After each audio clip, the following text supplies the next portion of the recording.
Okay, it appears we are live.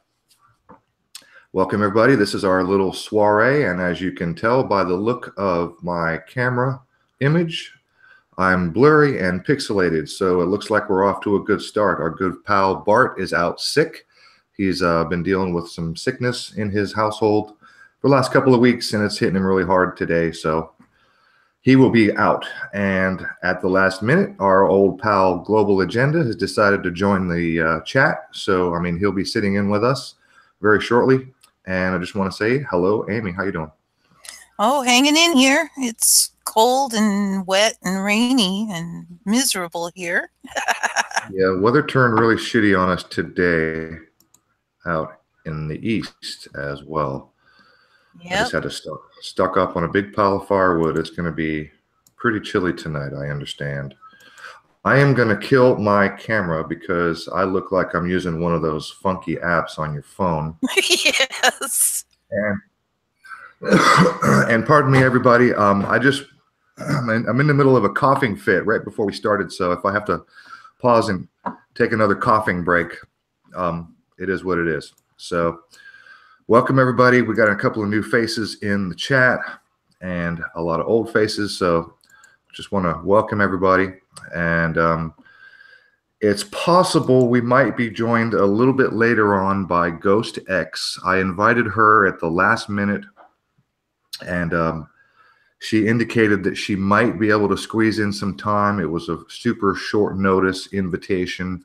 And she's got some things to do, taking care of her son. She's on the West Coast, so for her it's like 4 o'clock. So it's time to go pick up her son. And so I just want to let everybody know we might have a pop-up surprise guest. Ghost X might just join us a little bit later, and we're waiting for Mark Global Agenda to come pop in on us.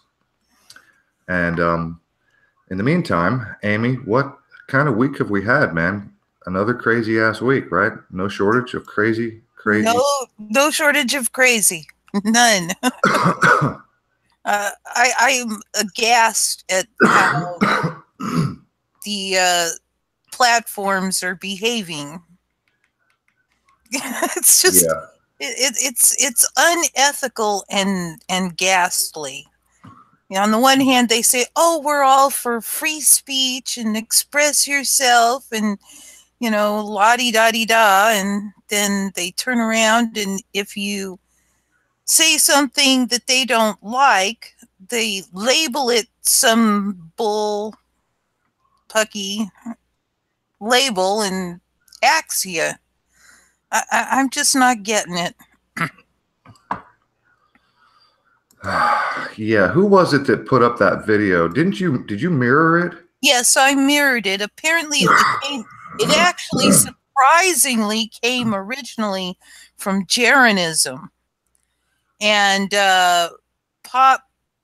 Photo Via Pop mirrored it from there, and I mirrored it from her, and I don't know where else it's gone since then, but I mentioned that I mirrored it from her when I mirrored it, and she came on and left a message saying, actually, I didn't do that particular video.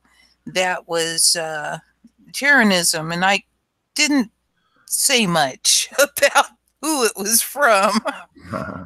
But I guess even the ones you have big questions about can bring some truth periodically.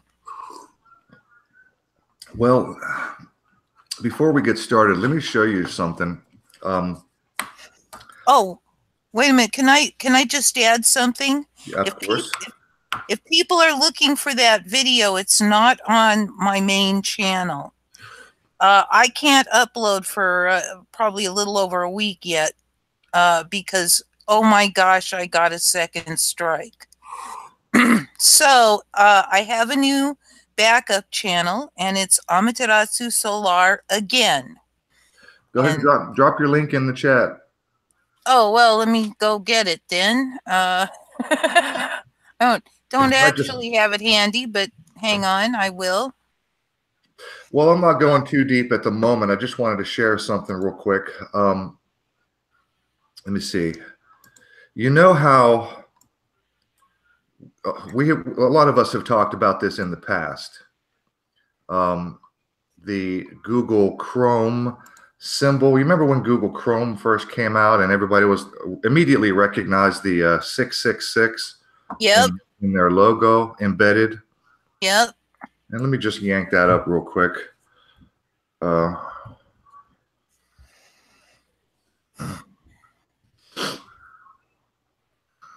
There it is.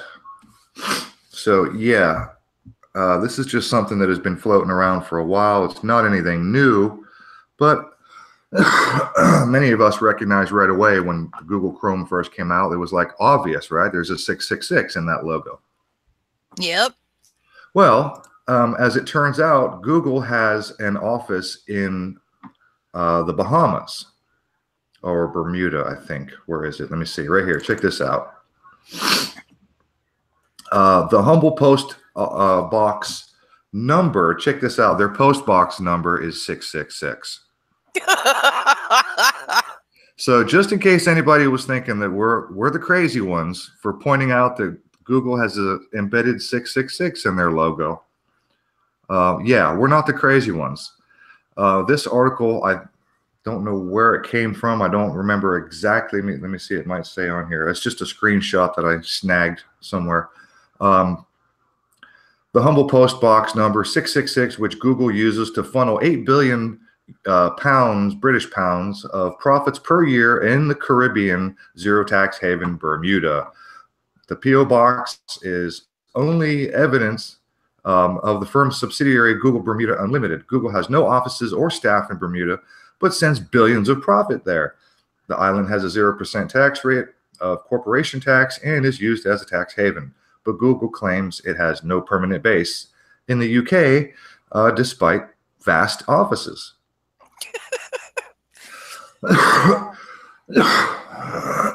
Pardon me while I finish my coughing fit. And here is another screen grab of the actual P.O. box, and this is part of that article. Humble Treasure, the P.O. box numbered 666, which is used by Google to channel some 8 billion pounds in profits each year through the Caribbean island of Bermuda, which has happened to have zero corporate tax. So there you go, guys. We're not crazy. Oh my gosh. And isn't it funny that Google's logo or slogan was "Don't be evil"? Something like. I don't remember exactly, but I mean, oh come on, really? Yeah. That's clearly putting the opposite spin on things, right? Don't be evil, but we're evil. You know? Right. Oh, jeez.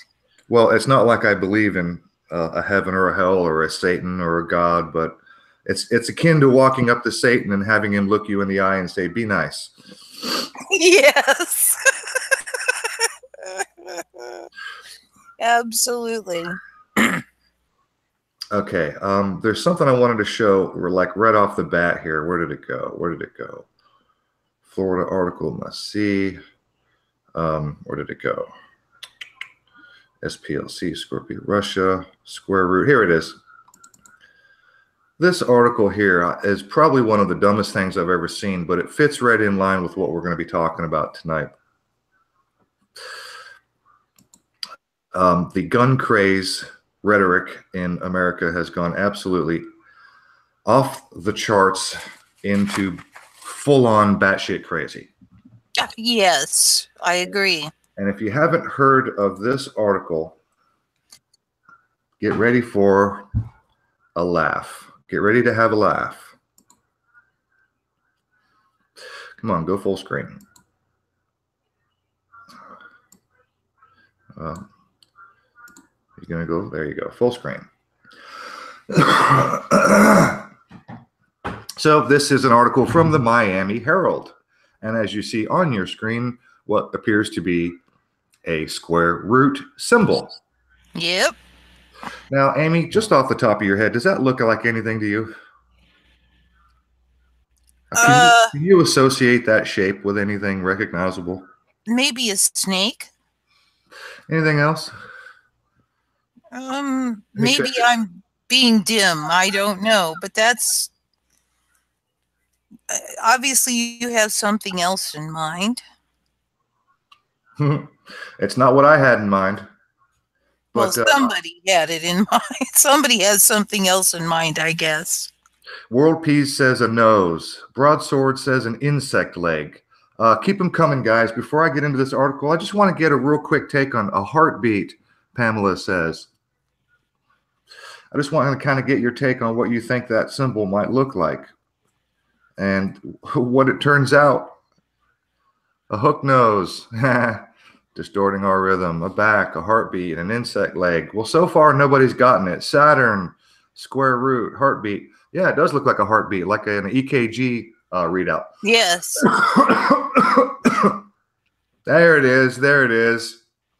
LBH. Yes, sir. It does look like a gun, apparently, to some people, because students in Louisiana thought this math symbol looked like a gun. Police were called. Oh, God. I don't believe it. No.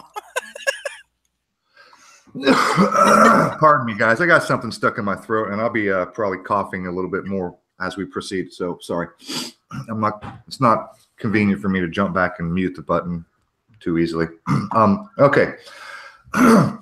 February 22nd, 2018, from the Miami Herald, updated February 24th. A discussion among students at Oberlin High School in Oberlin, Louisiana, about a mathematical symbol led to a police investigation and a search of one of the students' homes. What? According to the Allen Parish Sheriff's Office. Oh, no. On the afternoon of February 20th, detectives investigated a report of a terroristic threats at the school where they learned that a student had been completing a math problem that required drawing the square root sign. Dun, dun, dun. Da, da, da. Students in a group began commenting that the symbol, which represents a number that when multiplied by itself equals another number, looked like a gun. Oh, for fuck's sake. The square root symbol. After several students made comments along those lines, another student said something the sheriff's office said could have sounded like a threat out of context. What was it he said? Police searched the student's home where they found no guns or any evidence that he had access to guns. Authorities also wrote there was no evidence the student had any intent to commit harm. So so they go digging through people's homes just because, since they're not, there's no evidence that there's any harm intended, but we'll go dig through your house anyway. Quote. Right. Quote, the student used extremely poor judgment in making the comment, but in light of the actual circumstances, there was clearly no evidence to support criminal charges, the department wrote, adding that the school board had been contacted to determine any disciplinary action for the student.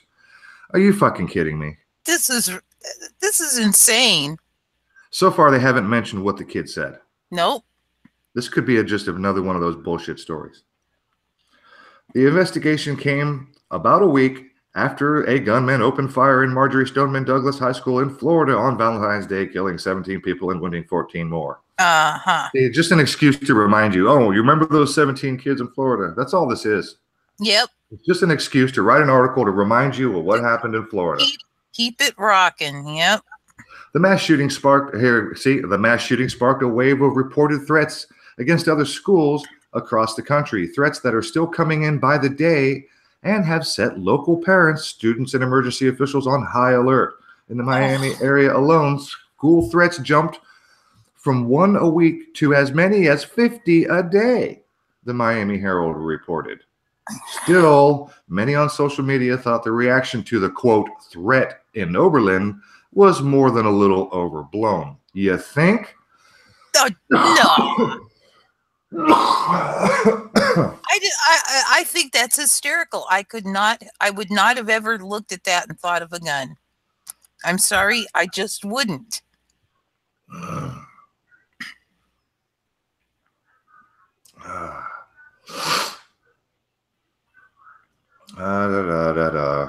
Criminal charges will not be filed against a student after allegedly saying a math symbol looked like a gun. So there it is, allegedly saying. Yes, the allegedly. That's the word. That's the word. So we can make up anything we want as long as we say allegedly. Well, reports are, authorities say, it sounds like there's an echo. Do we have Mark with us? Hello? Hello? Hello? Can you hear me? Yeah. Ian. Hey. Oh, brother Ian. How's it going, guys? My brother from another mother. Hey, Aaron. Hey, Amy. How you doing? God, I thought we were infiltrated again. I was like, whose voice is that? What does it say on my icon? It's you. You got a blue icon. There's nothing on there. Why? You using a different channel? What happened? What are you up to? Well, I got purged. I got terminated. No. Did you really? What? Yeah, yeah. It happened within 2 days. Yeah. Got and 3 strikes. You weren't even uploading anything. You weren't even uploading anything. I haven't uploaded anything for like 6-8 months since I was on these shows. That's the last things I've uploaded. Somebody's got something. So I got strike on my community guidelines strike on my Sandy Hook from 4 or 5 years ago. No, really? And then, well, it wouldn't have been 4 years ago or so, 3 or 4 years ago. And then another strike on my Sandy Hook video. And then I went through and I deleted everything relating to school shooting at all, right? And apparently they can still strike you even if you delete them. No. So, what? And I got my 3rd community strike. Yeah. So they shut me down. Oh, that's so good. I'm suspended, but I think I'm terminated. I couldn't really understand. Well, hold on. I'm going to take a look at your channel if I can get this list to work. Now I've got a new channel up now, but nothing is on. I don't have any content on it, but so Gemini MC69 is gone. It's the same, just added 2 to the end of it, 692, and just sub if you guys want to sub to that. Okay, yeah, it's subbed on here. Terminated for violating YouTube's community guidelines. Unfucking believable. I know that's so just. Did you get your pink slip? Did they tell you what and why? No, they don't say anything. They just say you violated inappropriate content violation. Oh my god! It's bullshit, you know. So they're, yeah. On a 3 or 4 or 5 year. How old did you? Dude, it was like the one video it was that the parents holding that child, and it looks like they were like almost forcing this kid to go along. Remember? Oh, that little girl choking her. Yeah, the little girl. Yeah. With the father had his thumb on her throat. Yeah, that was one. That was the second one, I think. So you got a strike, and then you took down anything related to school shootings completely. Yeah, I got 2 strikes. Oh, wait. So you got 2 strikes right away? Yeah, within 24 hours. Well, I got my first one. I was like, oh, fuck. And then I got another one the next day. And then I went and deleted everything, all my Sandy Hook videos. I deleted everything off of there. And then you still got another strike. Yeah, it didn't show me what video it was. So how long after you deleted everything did the 3rd strike or termination come? Like the next morning. Next morning, I woke up and it was. Oh, okay. So you may have already had. They may have already issued the 3rd strike, and it was just a matter of updating. So for you to delete those, it doesn't sound like. I mean, it doesn't sound like that they struck a video. My question is, who the fuck is they? What do they have a? I don't know. I don't know who they are. Point, but I guess it could be totally AI, couldn't it? I don't know who they are, except that I do know they are psychopaths. Whoever they are. Well, we know a couple of their names.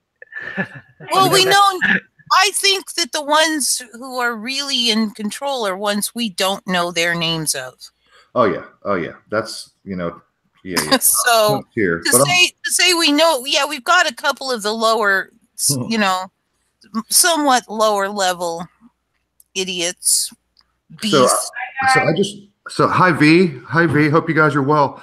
I just wanted to clarify because a moment ago you made it sound like that they struck videos even after you deleted them. So Well, that's what I thought because there was the next day I got another. Well, I got terminated the next day.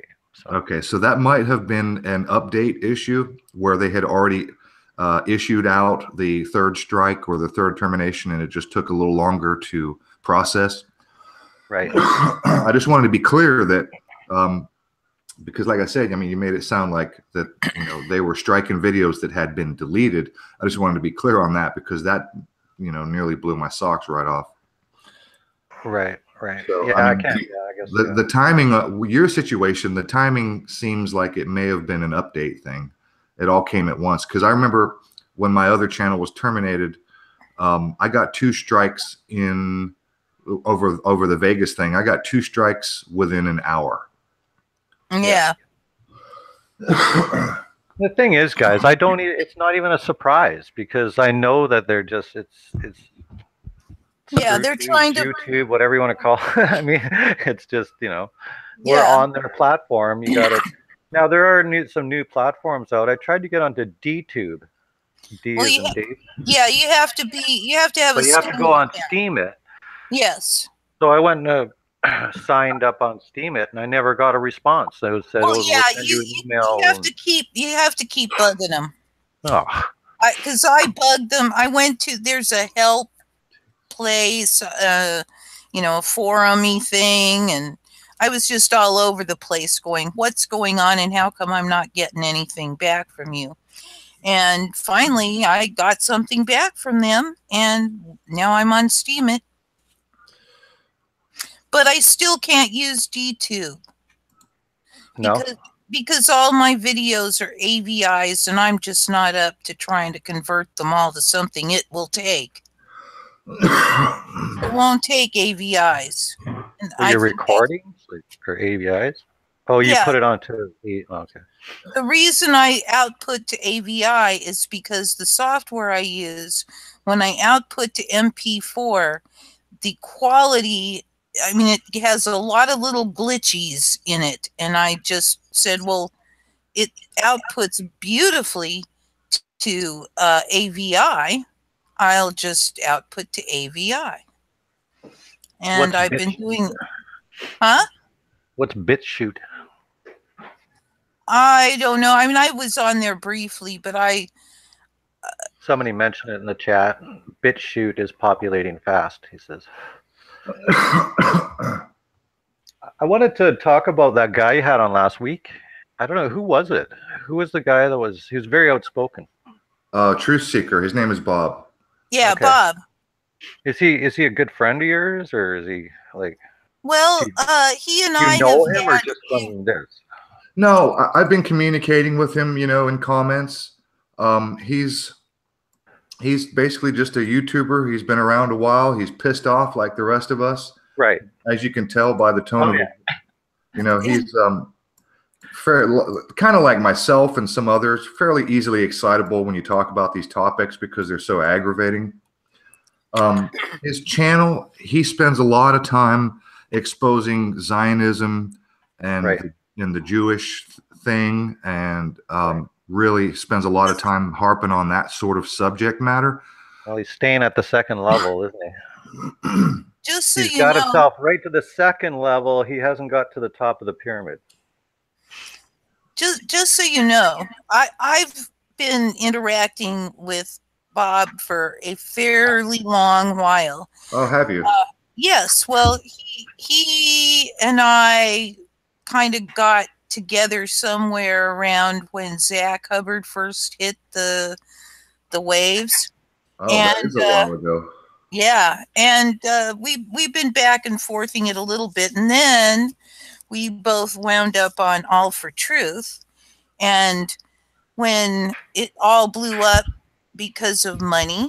Imagine that.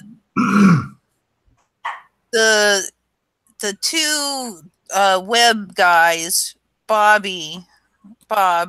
and me, and one other guy that I don't even remember who he was. We sort of joined a committee to try to figure out how to make it work, and then that fell apart, and both he and I busted out of there, and I haven't been back since. I don't know whether he has, but yeah, he and I have definitely developed a relationship. Okay, well, that's cool. I didn't know that. Yep. So in the chat, Pamela, I hope I don't pronounce it wrong, but it's DeSico or DeKiko. Pamela keeps dropping the Star of David in there, suggesting that, you know, that's the they. I want to show you guys something talking about this. Now, I haven't received a strike. However, you guys have heard of being in YouTube jail, right? I need to, I'm going to highlight my icon here. Well, just remember, though, remember when we talked about the 3 factions that run the world? Remember when we went back to the Book of Enki and stuff, where it talked about the 3 kings of the world? They divided it evenly, right? Mm-hmm. 33.3333 each, right? I still believe that there's a 3 factions, which is the 3 corners of the top of the pyramid, that are still in, you know, have their own, let's say, kingdom, for lack of another term, each a third of the earth. So when we talk about Jesuits or Zionists, or, you know, and the Rothschild dynasties, and there's other families too, right, that we just don't know about or hear about, right? Right. And they could be even higher than the Rothschilds. We don't know that, right? Yeah. Well, I'm fairly certain that there's something above anybody we can see. The 9 per se, you know, that's running everything, right? Like you guys talked about a few weeks ago there, Aaron, I think you mentioned it a week or 2 weeks ago, the 9. Maybe with, I might have briefly touched on that with Influence Freedom. That was a pretty, as above, so below episode was a pretty, by the way, Ian, if you haven't seen that, I've still been listening to you guys, and, you know, when we had Influence Freedom on, that was a really mind-blowing. Yes. Yeah. She kind of loses me, you know, it's sort of off. Well, that's things I had never even. That subject matter is the direction I'm headed with my research lately. I'm spending a lot less time on. I'm going to be spending a lot less time on the false flag dissections. But Ian, I'm pretty sure you've seen this. It's been up for a while, and I had it on my other channel. This was my false flag prediction for 2018. Wasn't there a shooting today? Yes, there was. School shooting in Michigan. Oh, Yes, was there? Yes, there was. Yeah, I'm sure there was. Anyway. So this is just a screen grab from a video that I posted when I got my new channel up and running. It was one of the first things I loaded. So it's not a new video. It was on my old channel, and it's several months old on this channel. My 2018 false flag prediction, where I discussed the date of March 11th, which, by the way, is only 8 days away. Yeah, it's 311. It's 33. 11 times 3 is 33. And yes, it is a 33 code. It's also on a Sunday.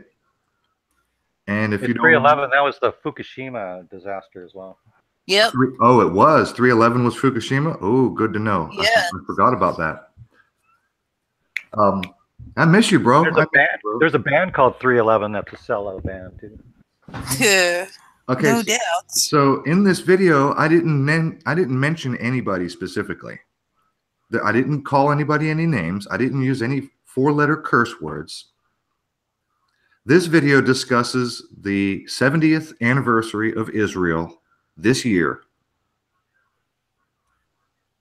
On the 70th day of this year, on the 70th day anniversary of Israel, the 70th day of this year is March 11th. It's a Sunday. It's coded 33. And what's their jubilee that they call it? There's a certain time of years. What is The that? Jubilee has to do with the Shemitah. That's a 7-year cycle, and the Jubilee is a 7 times 7, so it's a 49-year cycle. It's 7-year cycles. They get a Jubilee. I'm glad you knew that. Thank you. So this year is the 70th anniversary of Israel, and the 70th day of the year this year is March 11th. So I made a video, I don't know, almost close to a year, 6 months or 8 months, maybe more. Yep. I made this prediction 6 or 8 months ago, and I thought to myself, and I was 70th anniversary next year. Let's have a look, because we were hanging out with Mark and we were talking, because it was 2017, and as you can see on your screen, this is the Grand Lodge of England. First met in 1717. So last year they had their 300th anniversary, and we talked a lot about that. And I'm thinking, oh, anniversaries, and then I got on to Israel, and turned out this year is their 70th anniversary, and you know they love their sevens. Oh yeah, they do. So that's all I talk about in this video. This video of mine, I just found this out yesterday, is in YouTube jail. The following content has been identified by the YouTube community as inappropriate or offensive to some audiences. Of course. God, everything. What a surprise. Everything is offensive to some audience. Come on. Oh, jeez. Take responsibility for your own choice of being offended. So yeah, all I do is talk about the possibility of an event on the 70th day of this year being the 70th anniversary of Israel. And I did play a clip from Christine Lagarde, you know, that speech where she says the magic 7. Yep. The year of sevens, you're saying. Yes. Yeah, so that's really all that video is. I play a clip from Christine Lagarde talking about the magic 7. I talk about the 70th anniversary of Israel, and I just found out it's in YouTube jail. So they disable the comments, they disable the likes, they disable the shares. And in fact, I could even pull it up. I'll have to screen share again. I was just going through my old video, going through my video manager and just doing some cleaning up, and like getting, deleting promos and 1-minute promos, old ones and shit. And I couldn't freaking believe it, man. It was like, what are you talking about? Who's RFB, Blue Blood? RFB is Richie from Boston. From Boston. Oh, that shill. Okay.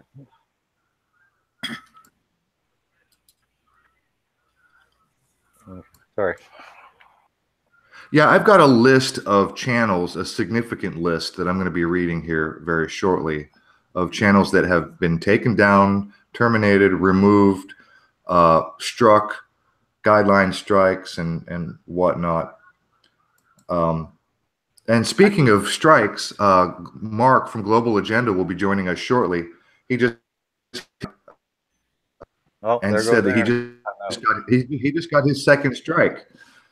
So he's expecting his channel of 13,000 subscribers to be gone anytime soon. Oh man. Yep. And like I said, I'm sitting strikes on my primary channel. And I have a backup channel. By the way, did you just set up your new channel today? No.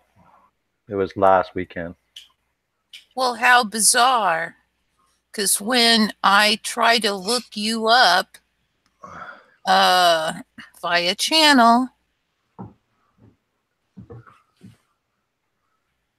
it's GEMINIMC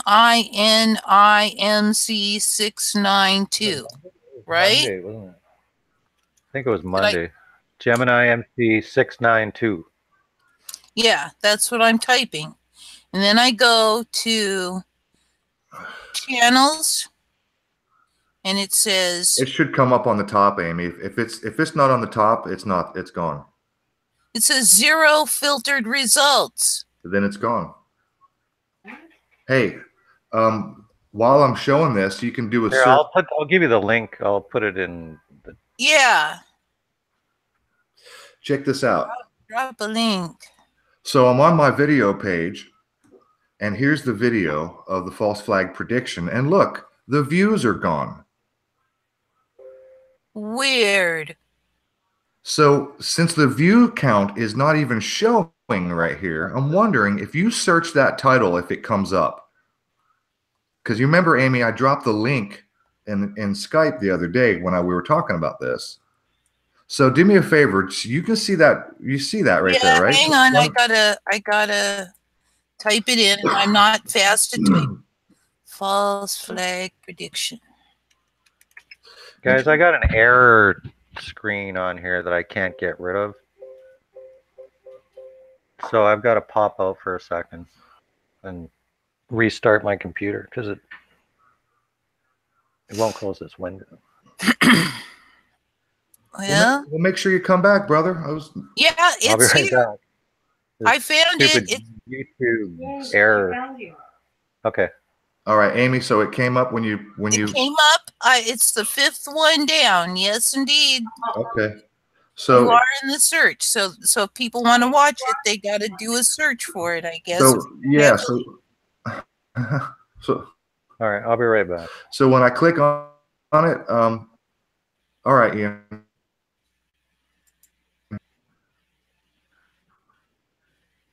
As you can see, it's taking its good old time to load. So this is what I get when I click my own video. And this is the screen grab that I showed you a moment ago. So when I click my own video, I have to click continue. I can't even watch. Well, let me see what happens when oh, it says, yeah, it says the following content has been identified by the YouTube community as inappropriate or offensive to some audiences. And I have to click, I understand and wish to proceed.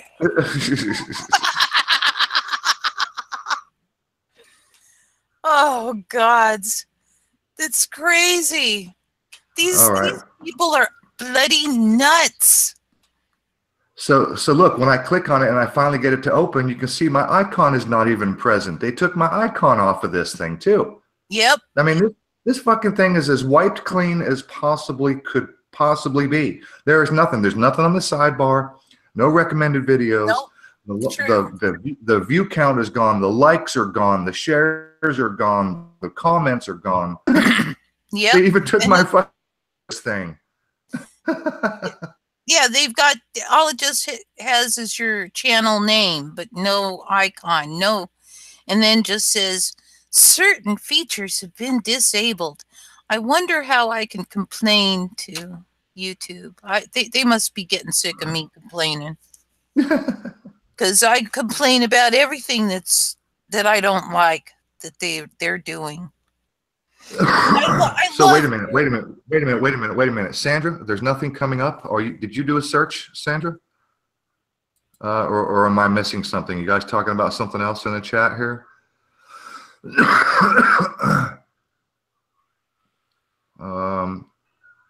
Hey, Marie T. Let's see. What are you guys talking about in here? Couldn't find Ian's channel either, Marie. Yeah, I couldn't find it. Sorry. I mean, it's just insane. Pamela said comments in videos are causing strikes also. You know, I've heard that. I haven't seen it for sure, but I have heard that. I also know that there's the voice to text algorithm or software, that everything that we say in this chat, World Peas, is that Ian's channel that you just dropped the link in there? Maybe so. I do know that everything that we say in this Hangout is being processed into text form so that the algorithm can then look through it and flag, you know, certain words like bomb and terrorist and gun and, you know, and blow it up And let's see what Yeah, and else. blow it up. Yeah. And Sandra said my video did not come up into her search. Did you type it properly, Sandra? It's a 2018 space with a dash and then a space and then false flag prediction. So make sure that you type it. Oh, that's right. Sandra's in Sandra, you're in Brazil. Is that right? She said maybe it's blocked in her country. Well, I just dropped the link to it. So if anybody wants it and can get through on that link, there you go. Yep. Mad Pie Man said he received. Really? Oh my God! He received a caution that he was making too many comments. Yes, I just read that. It's like, what? Oh my gosh! I mean, what do they think they are? The babysitter? I know, right? It's like, just get out of my face. I'm an adult here. Thank you very much. I am sovereign on my planet. Y'all don't have any right to tell me what to do, nor what not to do. Wow. In fact, I'm working on a video that discusses that very point. Wow. So, yeah, that's absurd. That is just wretchedly absurd. Too many comments. If I remember, I think I had that happen to me once a while ago. And I pop out, toggle time, send feedback, manage moderators. Somewhere there's an option in the chat, and I don't know where it is. Maybe it's when I set up the live stream. But you remember last week all the trouble we had with glitches and shutdowns. And yes, yeah. And you saw my video, right? The Las Valdez was capturing. He was screen capturing what was happening in the chat on his end. Yes. There's a new feature in the Hangouts that allows, or it asks you when you set up the Hangout if you want Google to moderate for you, and it'll automatically delete comments that are potentially offensive. Oh my God. And it's like every single comment. Yeah, you guys are all a bunch of offensive bastards. I guess. No, leave us alone, Google. Thank you very much. Jesus Christ. Boy. It is so wretched. I mean, just so wretched. There's no excuse for it. World peace. Oral sex porn star on Instagram influences elections. Quote, a political blow, RT. Is that a real article? Yeah, that's a real article. She dropped that link. I checked it out, and it's like, oh my gosh. You know, that's a good segue. I've got something on the Russia did it meme, the Russia did it narrative. Yes, I got something to show you that's kind of funny. I got an article I'm going to pull up. And again, I have to jump screens and do another screen share. Yeah. Let me see this here. This is Thursday's news, and I'll just read my note, and I'll try to pull while I'm trying to do two things at once. I need to screen share and yada yada yada. Let me see here. Thursday news: Russia has a new ICBM capable of avoiding missile defense systems. Yeah, we'll talk about that in a second. Russia blamed for influencing American opinions on GMOs by funding anti-GMO articles. See the article from Des Moines Register, and let me just screen share. Ian, you're back, brother? I'm back. All right, check this out. Ian, I know you know all about the Russia did it narrative. Well, yeah, I've been paying a lot of attention actually to, I've been watching lots of Fox News lately. I always have to grit my teeth and cover my, the face palm thing when they talk about the false flags, right? Yes.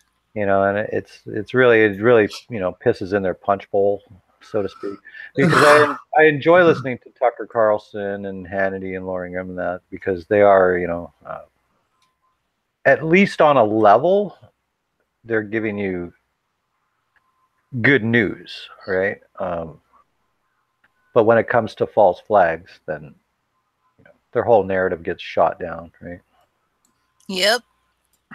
It kind of discredits, Now, if it is a total psyop, the whole everything, even the Trump thing and all the everything, then it's a pretty damn good psyop. Like, they've really done it. I don't know if you're following me or not. Yeah. Okay. Like, if it's all just anti-GMO article bullshit, right? But it does look like the deep state. Anti-GMO articles tied to Russian sites? What? Genetically engineered crops are safe for humans and animals to eat and have not caused increases in cancer, obesity, gastrointestinal illness, kidney disease, autism, or allergies, a report finds. Right. A report. Yeah, a report. By whom? Okay. And paid for by whom? So this is an article from the Des Moines Register. Here we go. God, go away. Politics isn't the only issue where Russia seeks to sway U.S. opinion. The former communist country is trying to influence America's attitudes about genetically engineered crops and biotechnology, according to a new Iowa State University research. Damn it, go away.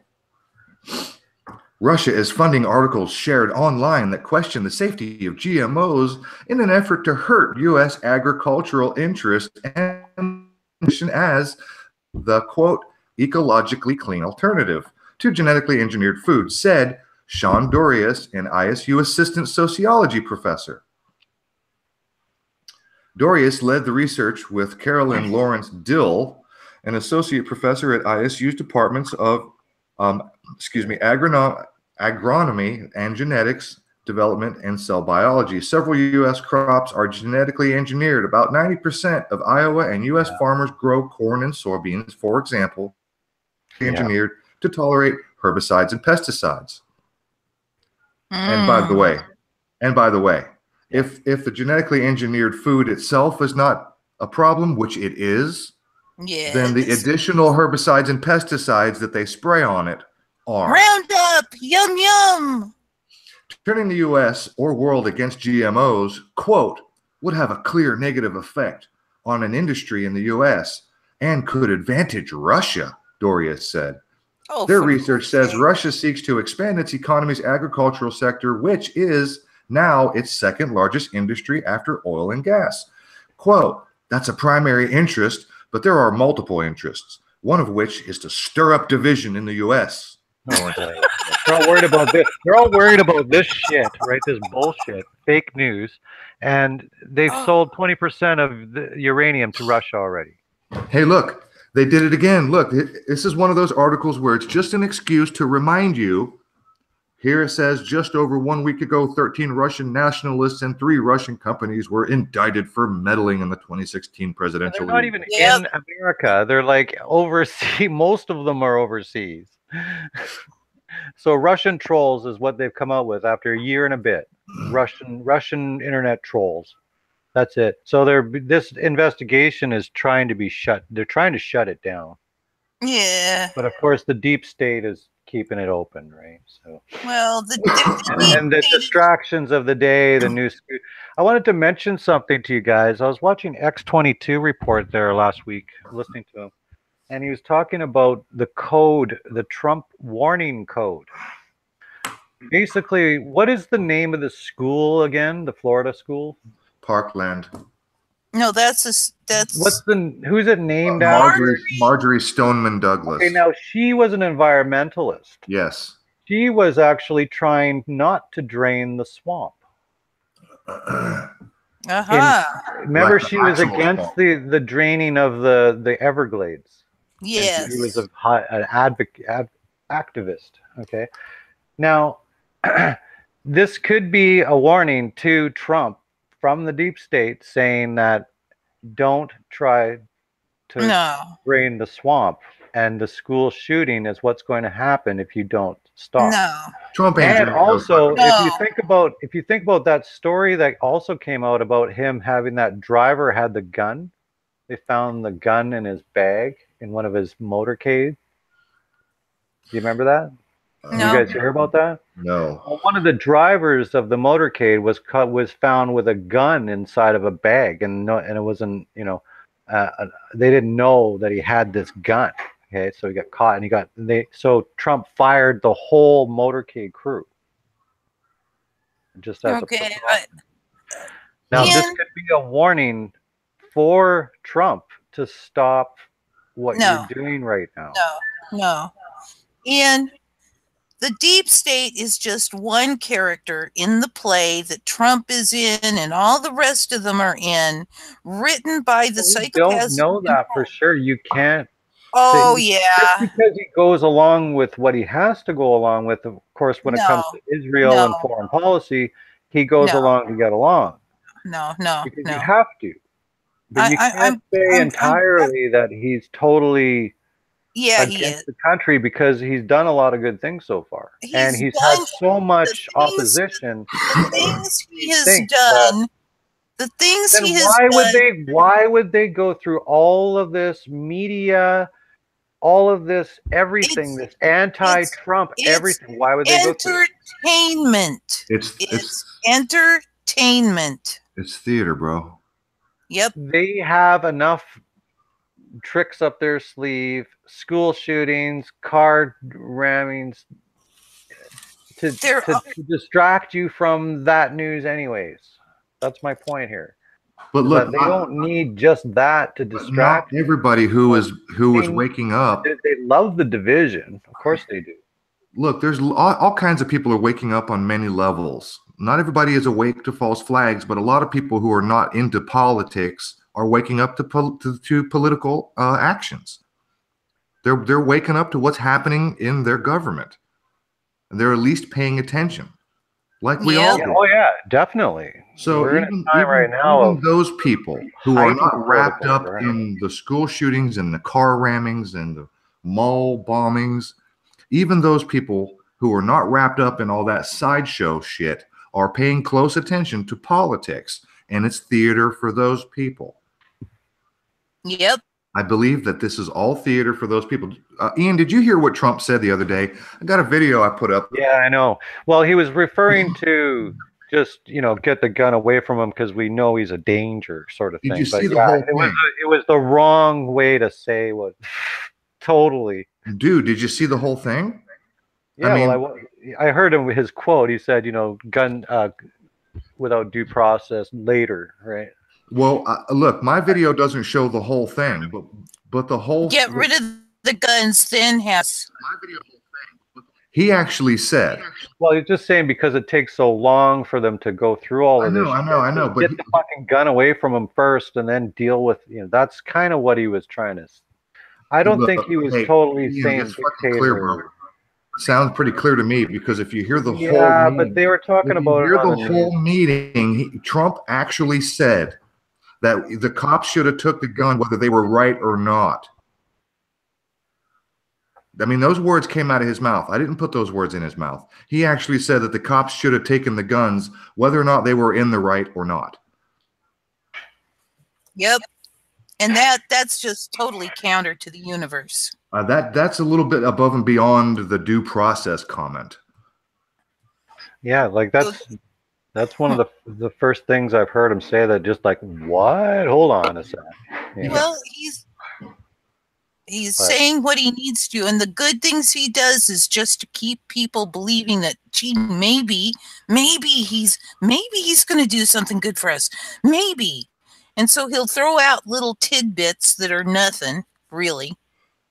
Really, they're nothing. But it looks good. Breadcrumbs for truthers, bro.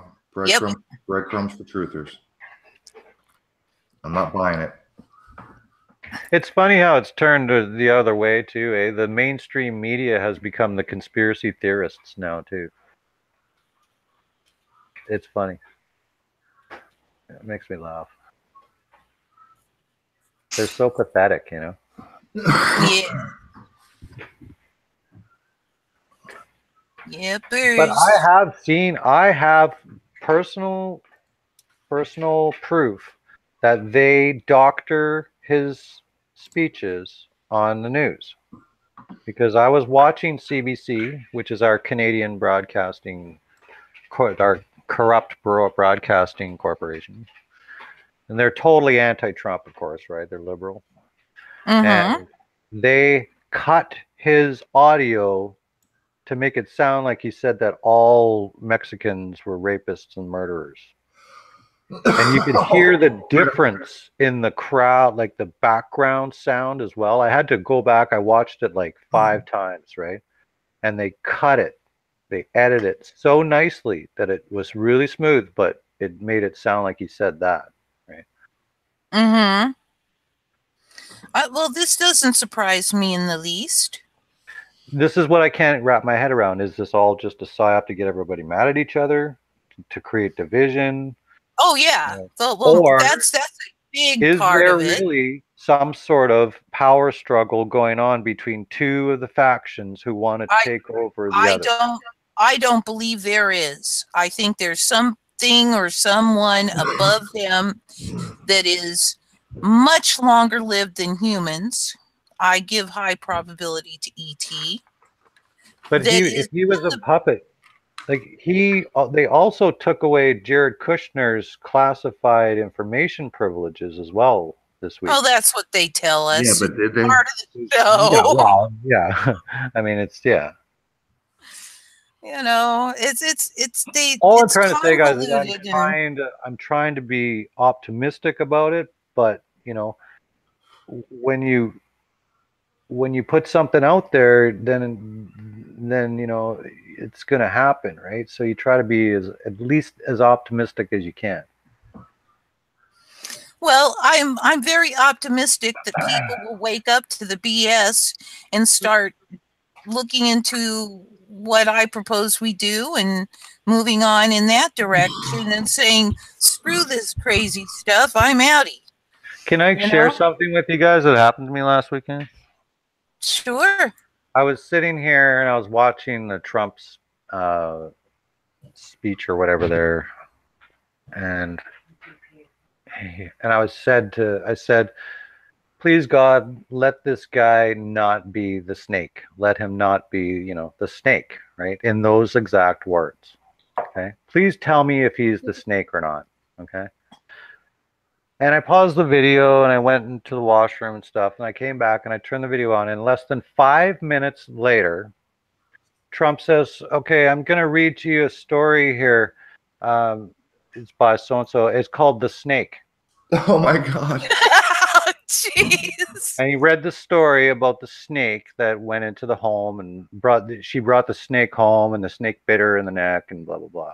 Yes, and you knew I that sat I here snake, and I was frozen, guys. Frozen. Wow, I bet. I was just baffled at what just happened. I said, please let this guy not be the snake. Please let it be at least, you know, something good. And no more than, you know, I'd say 15 minutes in total. He says, I'm going to read you a story called The Snake. I just couldn't believe it. So, I don't know, man. You guys take it as you want. I believe there's something there that somebody's looking out for us. Someone's doing stuff. Well, I divine, certainly hope whether it's God or not, it's something divine, you know, doing something. So I hope somebody's taking care of the truth community, but it sure doesn't look like it. Yeah, we could use a little divine intervention ourselves. Yes. Like stop axing people. Well, it's an esoteric symbol, really. I think maybe we got a typo there, Sandra. We got Mark in the house. Brother Mark, how you been, brother? Hey, buddy. Hey, Mark. Just look who we have, Mark. Ian, what's going on, bro? Hi, Ian. Did they pull you out of the closet with the 18 other kids or 19 other kids? No, it was a bathroom stall. It was a It was a bathroom stall. bathroom stall. Yeah, there was. He brought up the They're all bathroom stacked on stall. top Didn't of he? each other. He said that a friend of his went into the bathroom and he was in the stall and the shooter came in and didn't shoot him. And I said, boy, they took the script right out of old Orlando, didn't We they? were left in there for 5 months. They were told to stand down. Yeah. Until they were tearing it down. We were allowed out once they were going to tear it down. Well, at least they had a bathroom Then they available. left out. So I heard they're going to tear down this new one as well, right? Did you hear that? Yeah. Oh, Yeah, probably. Yeah. But there's still kids going back there. Are you guys like? Do you guys think this is a false flag or a hoax altogether? I'm kind of still wondering. What I'm wondering if they Florida actually shooting? did kill people at this one just because No, they. I doubt it. I doubt it. the Florida shooting? Are we Because talking? there are people that do know others, but I mean, it's this is Well- one of those things again, where I know somebody who knows somebody. Blah, blah. Yeah, no, it always works out that way. It's totally psyop fakery. You think it's Totally. complete? Yeah. This one, I thought Yep. maybe they might have shot some people. No. The No. If you're, the one cell phone Go ahead, the one Mark. cell phone video. Yeah, sorry. The one cell phone video that we saw from inside the class with the body on the ground in the pool of blood, that blood looked like it was France Bataclan red. Right. Yeah, Hey, Bataclan red. for world peace, there is a difference between a false flag and a hoax. A false flag is where people actually die.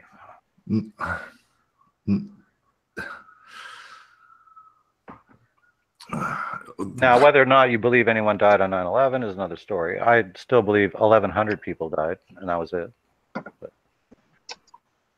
Oh, people died in 9/11 for sure. That was a massive ritual. There was lots of energy given to the Satanists on that Just one. not That's as many for as they sure. said. Because but what? No, you're right. It wasn't into the 3,000s. I don't think so. No, but there was 1,100 or 1,200. Because They half the needed building the amount to get that Patriot Act through. They needed a mass casualty of over 2,500 people. Yeah, and the majority of the people that Stipulations worked again. in there, the majority of the people that worked in there were told to stand down themselves because they were part of the Zionist program. Right. Anyway, sorry about that. They were told Didn't in mean to go off advance, track. stay away from it. But you guys agree, right? There's a difference between a false flag and a hoax. Who are you asking? Who are you To asking? some extent, I mean, we've covered this before. Even a false flag has all the elements of a hoax. It's still a pile of bullshit. It's still It's a big still a fat lie. psyop. They're all psyops. But even, I mean, look, a hoax can be a false flag. A hoax has elements of false flag, and a false flag has elements of a hoax. So I'm not one of those people who says, look, one of them means that somebody died. I don't subscribe to that notion, because even a hoax is in fact a false flag. Like, let's take this Florida shooting, for instance. Let's assume for a minute that all the conspiracy people are correct and no one died, no one got hurt. What does that mean? It means it's still a false flag, because in the minds of the people, someone else did something that person actually didn't do. A false flag means you blame someone else. That's all that means. That's right. A patsy is That's okay, all that. To me, a false flag is nothing more than an event where someone else gets the blame. Now, whether that event involves dead people, to me, is irrelevant. Well, it's the NRA that's got the blame for this one. So. Because all the kids are out there calling for the NRA to be shut. The department is getting all the blame because they supposedly had all these clues and didn't follow up on it. No, they got to get rid of the NRA. That's what they're trying to do with these. Because it's all about the NRA. They want it shut down now. I have a suspicion all the that crisis kids are out there talking about NRA this and NRA. I have a suspicion that the NRA is yet another player on the stage. The best way to control the opposition is to lead it ourselves. Lead it themselves, yes. Yeah, but there's people that are just, a lot of good-hearted, just Second Amendment people, right? So. Oh yeah, And down, the membership, down in the it's lower actually ranks. backfired. It's really backfired because membership is at its all-time high. So. So are gun sales. Yeah, gun sales are through the roof. Yeah. Yep. It just backfired. So I don't believe the gun control, the gun grab thing. I really don't. I just think it's that what we called before, remember, the totalitarian tiptoe, where you take away, where you ban certain things, a little bit of things, you ban a bump stock, then you ban an AR-15, and then it's the slippery slope from there, right? Speaking of banning AR-15s, they're now talking about lowering or raising the age of purchase to 21. I got news for you. I got news for you guys. Since 2009, only I think only two shooters out of all the shootings that we've had, only two were under 21 that used an automatic rifle, an AR-15. The Virginia Tech shooter was 23. The Dallas police shooter, Micah Johnson, was 25. Dylan Roof, Charleston church shooting, was 21. Sutherland Springs, Devin Kelly, was 26. Jared Loeffner was 22. James Holmes, the Batman, was 24. Las Vegas, Stephen Paddock is 64. Orlando Pulse was Omar Mateen. He was 29. Gabby Gifford's shooter was O'Neal Hassan. He was 39. So let's take away the guns from the 18-year-olds. Right. Okay. Makes sense. The Chattanooga shooter, Aaron, was the 50-something-year-old dude that went in and shot up Trainwreck, the movie. Yeah, that was Chattanooga. He was a 50-something dude. And the Las Vegas shooter, what was he was in his 50s too. He had mental health. Yeah. Paddock was 57, right? Hey, Paddock was 64. Oh, okay. Well, 60s then. Okay. Yeah. The dude in Chattanooga was 50-something. It's just ridiculous. You should go back and watch the video with Eric Holder where he said, we can't just have a catchy ad on a Tuesday. We need to do this every day. Yes. And literally brainwash people into thinking about guns in a different way. Yes. That was So now we have Dick's Sporting Goods has now made a pledge that they will no longer sell, quote, assault rifles to anyone under 21 years old. But what are they going to do? Go up to a 19-year-old or 20-year-old and say, nope, you got to turn that. You can't have that anymore. No. The Dick's Sporting Goods will no longer sell guns. The assault rifle, the AR-15s. They're just not AR-15s will no longer be sold to anyone under 21, which, by the way, is a giant pile of horseshit hypocrisy because they'll still sell you an M14 Mini. Yeah. Which is almost identical. It shoots the same fucking bullet. It's just not quite as fast. It's almost as fast. Okay. And it's literally the same gun. It just has a wooden stock. It doesn't look all black and menacing. It's almost, performance-wise, it's almost the same gun. Now, I'm not a gun person, but the AR-15, that isn't much more than just a normal gun, isn't it? It just looks meaner. I don't know. Is it? Yeah, something like that. Oh, they're just, it's total horseshit from top to bottom. Because they do want to ban the AR, they want to raise the age to 21, right? Yeah. Nationwide. And what are they going to do? Just go to people and say, no, you can't have that right now? So, yeah, see, they can't do that because right now you're an adult. If you're 18, you can join the military and go and kill people. You're a consenting adult. Yeah. You can go and kill people at 18 years old. You can join. They'll give you a gun to go there. You can join the military at 17. You can go kill people at 18 years old. Yeah, they'll give you a gun to fight the Zionist wars, but they won't give you a... So what about the adults right now who are 18 who already own firearms? If they raise the limit to 21, what are they going to do? Go back and ask all those millions of 18 to 21-year-old adults who own firearms? You're going to ask them to give them up? Or maybe they'll grandfather them in. You know what I mean? I don't know if they do. It's just a retarded... I mean, it's not going to stop anything. No. It's not going to stop anything. It's like, look, how many of you on the panel and in the chat, and I'm betting it's 100%. I'm going to bet 100% of the people are going to answer yes to this question. And the question is, were you drinking alcohol before you were 21? Yes. Oh, yeah. Of course you were. Everybody did. Everybody did. You fucking ain't right. Unless you're in the science club and just, total mama's boy. Look, the point is that just raising the age is not going to stop people from doing what they want to do. They'll get a gun, and if they want to hurt people, they will. And in fact, more people were killed by knives last year than all the guns. More people probably were killed from slipping in the bathtub last year than guns.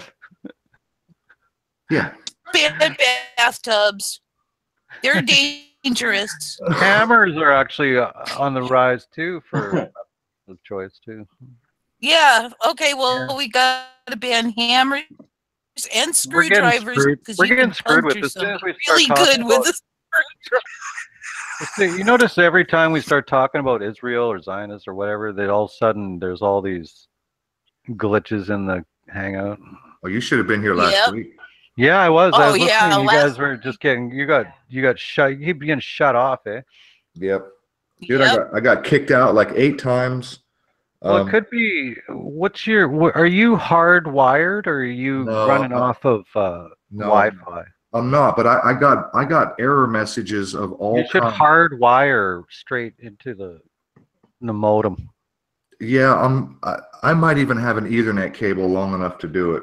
Because you need that when you're running these hangouts. You should look into that. That'll probably help that. Actually, I will. That's a good idea. Yeah. And does your wife use the internet as well while you're doing the show? No, not while I'm doing the show. Okay. She's usually on her phone and she can use the network. Now, as for Dick's Sporting Goods, it's a private company. They can do whatever they want. Store policies don't always line up with the law. I would, however, if I was under 21 and they refused to sell me a gun, I would be pretty pissed because of the law. But they are a private company. They can refuse service to anybody they want. I did hear recently that Walmart is following suit with the 21 and older policy. Yeah. And they're not going to be selling certain guns from certain manufacturers as well. They're boycotting certain manufacturers as well. Oh, brother. It's just getting so totally crazy. It's insane. Is it the GMOs or is it, what is it? Is it the fluoride or is it what? Is it everything? Is it the chemtrails? I mean, what? Well, why is our world really is it only because I'm paying attention now or is our world really half retarded? It's retarded. It is half retarded. Like we got people running around with fucking pink hair, yelling and screaming at what God knows what. They don't even know what they're protesting against. Tide Pods. And I don't know. Oh, speaking of eating Tide Pods, I saw something today that was just kind of mind-blowing. There's a black woman, who likes to eat air freshener or drink or spray it right into her mouth. Oh. Yeah. Couldn't fucking believe it. Could not fucking believe what I saw today. I mean, I've mentioned this before that at least 25% of the population is just flat retarded. And I've mentioned there was one more thing I wanted to mention to you guys. Sorry to cut you off there, Aaron. One more thing. What about the story about this shooter where they said he was hearing voices and stuff? This was just like the other one, right? Well, we've had a lot of those. The army base shooting one? Basically, when someone survives, they're diagnosed with mental illness and they always hear demons and whatnot. And that's the way they sell it on us when they survive, when they don't take them out or they don't suicide themselves. Right. That's pretty well what you see with all these That makes psyops, right? That makes sense. Yeah. Well, If there's and no clear that's motive, then that's a motive. Because they're playing the mental health card as well as yes, they the, are. confiscate time. the Second Amendment, right? So, I mean, Yep. first Trump mentions mental illness, and then Aaron's one of his videos from a day or so ago, is this our president speaking when Trump says, you know what, we'll take their guns and ask questions later, and that was to appease the present heat, right? So all of a sudden you got Trump saying that, but he also mentioned mental health right away, and then he brought it up again when he was talking about the Second Amendment and doing an executive order and yada yada. So, yeah, it's Yep. Trump. We haven't talked about Trump, but Trump's a big part of this whole. I mean, obviously, he is. He's in charge of Yeah. the military power of the world. So, Well, that's ostensibly, but it's all a corporation, and he answers to the owners of the corporation. So, what can I say? Well, yeah, he's the president of the corporation. So. Yep. And do you think the owners of the corporation would put somebody in there? I mean, they own the deep state too. Why? It's all for a show. It's all for a show.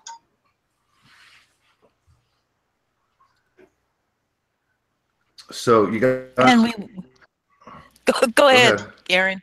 No, I was just going to try to fill the space, but since you started in, go for it. Well, I can't dig in rabbit holes all day long or I'll go crazy. And I do have a few channels that I follow for entertainment purposes. I want to show you guys something just to show you how retarded people really are.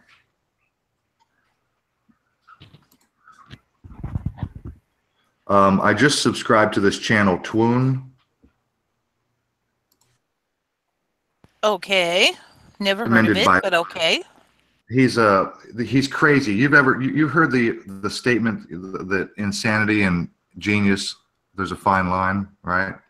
Yep. This guy, he rides that border as close as anybody ever has. He's right on the edge of insanity and genius. He's funny. He talks fast. He has an accent. What his commentary is irrelevant. I just want to show you that one of the things that one of his videos where he rips this woman apart. But this woman right here likes to eat air freshener. I'm 27 years old. I live in Charlotte, Missouri, and I'm addicted to drinking air freshener. See, white kids are on the real stuff.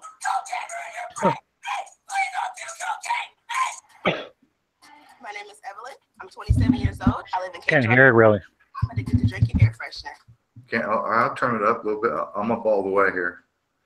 She says her name is Evelyn. She's 27 years old. She's addicted to drinking air freshener. My name is Evelyn. Turn it up on the actual window there. Hang on a second. I'm sorry. There it is. Yeah, that'll help. Try that again. My name is Evelyn. I'm 27 years old. I live in Cape Girardeau, Missouri, and I'm addicted to drinking air freshener. I love air freshener. You ever been so content with the fact that you're addicted with drinking air freshener? You ever looked so happy saying some shit like that? Like, I've had some dumb brown moments where I told my mom, "Hey mama, fuck the chick in your car." I was really content with that, but air freshener? Like, Evelyn, you may be a mess, okay, but this is not the right way to clean yourself. I love air freshener. I love it. Absolutely. What I love about drinking air freshener is the taste. I don't even believe it, because wouldn't that make you sick? One that I like is.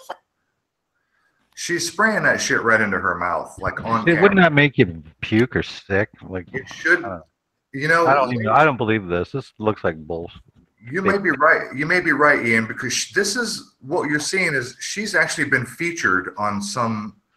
She's being filmed and interviewed here. Okay. Think of how you feel when you're cleaning your bathroom and you get a big whiff of that Pine Sol or that concentrated cleaner you're using. I'm going to guess that And what then she's think about spraying actually, that down your throat. I think what she's actually spraying is probably something that's labeled air freshener, but is something else. Water. It's probably water. Water or Some something. sort of, some sort of, But it isn't air freshener. I think this is bogus. That would be my estimation. It could be oil or Wait. Hold on. It's like, Okay, so here she is trying some other flavors, and she doesn't like this flavor. wait. Hot one so dead. Apple crisp is like dirt. Wait. Hot. So, I mean, it might be fake, it might be, but here she is with her boyfriend trying to get her fiance, trying to get him to try some. Ugh. And he does. It's unhealthy because if you look at it, it says flavor. He's kind of my enabler, because he will go out and shop. He'll get a couple of cans that he thinks that he may need. Evelyn actually wakes up in the middle of the night. he brings it home for her. Like you got people with asthma. Oh boy. So, This is entertainment, that's for sure. well, look, the commentary.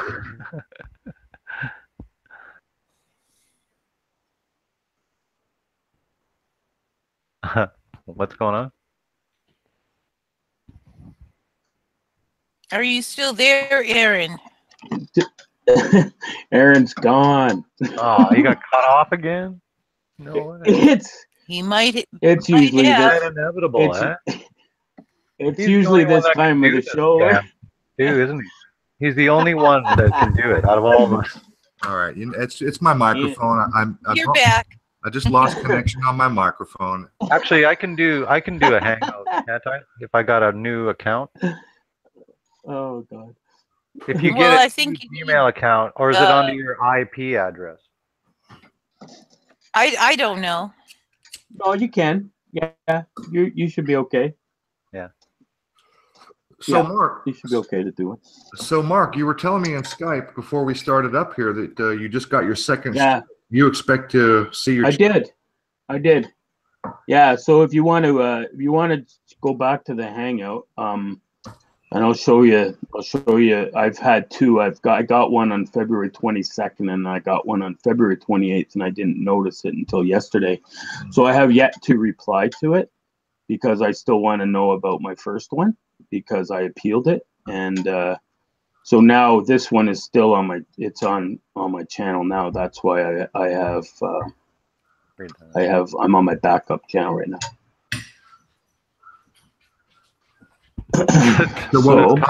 Here's a comment. The top video on Live Leak last week was a dude wiping his ass with a brick. Oh, jeez. I wonder if that's really what was top or what they're telling us was top. Yeah. You know, I wouldn't watch it. I have no interest in such a thing, and I can't imagine many people.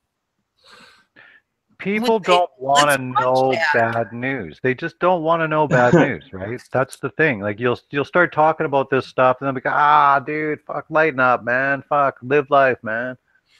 You know, it's like they don't want to know bad news. They don't want to be told that they've been duped, and they don't want to know that things are worse than they think. Well, I agree that they don't want to, but the problem is they really need to know.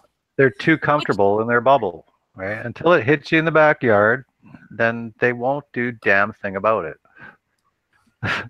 Yeah, well. And I found that I've kind of given up, guys. I've given up on trying to wake others. I've given up on trying to do this because it's just, we're in the same situation we were 10 years ago. As far as internet, it's actually worse now, right? Because we can't even hold a damn channel. I had that channel for 9 years. 2,000 plus subs. Now I gotta start over? Well, yeah. Right. So it's like I'm already up to 40 subs on my new channel. So last I checked. Woohoo! So Mark, you got struck on the number 19 Black Moon, the Parkland school shooting. Yeah, decoded Eagles, #Eagles. And my last several videos when I started making again after I was already in YouTube censorship on January 23rd was when that last strike came down, and then I was clean. And then I did a bunch of videos, especially after this Parkland school shooting, leading up to that one being pulled and me being given my first strike of 2018. And that was the number 19, today's Black Moon, and the Parkland school shooting. So that was the day of the school shooting. It was the Black Moon, and the number 19 was very prevalent and relevant, and it still is today. And I didn't comment. I just rolled music, and I just did a slideshow on that one. And like I've circled here, you know, YouTube is a platform. We all know it. They've been dinging everybody for the, you know, predatory behavior, stalking, threats, harassment, bullying, intimidation. I didn't say anything about anybody in that video. I just rolled the script. Yes, you and did. When the teacher, I just quoted from CNN. The teacher said, "We know your style." Said that right. You ain't no no bully. I know you know my style. We know your style. I'm not bullying. You're not a bully. You don't talk shit, and no. No, I don't swear. I don't get, you know. I roll it, and then I just let the viewer, you know, decipher what I've laid out, and then we can comment and go back and forth. But I didn't bully anybody in that video, and I don't know why. And that's why I want YouTube. I want an answer from YouTube as to why was that bullying, and I still don't understand why that was bullying. And that was on February 22nd, and then I haven't opened up my channel yet. I have opened it, but I haven't opened it. So, no, go ahead, finish. Sorry.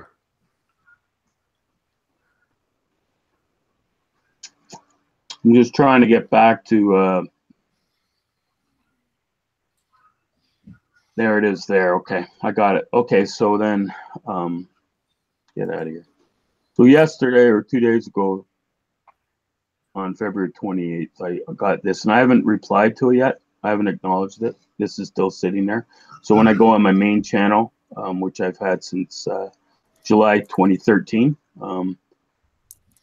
and I already pulled 300 videos from this channel last year when I had 2 strikes for, I had 3 strikes for most of 2017 at different times, and then I've got 2 right away at the start of this year. So my main channel's in trouble. So with 13,000 and some odd subs and almost 2.5 million views, the channel is pretty well done.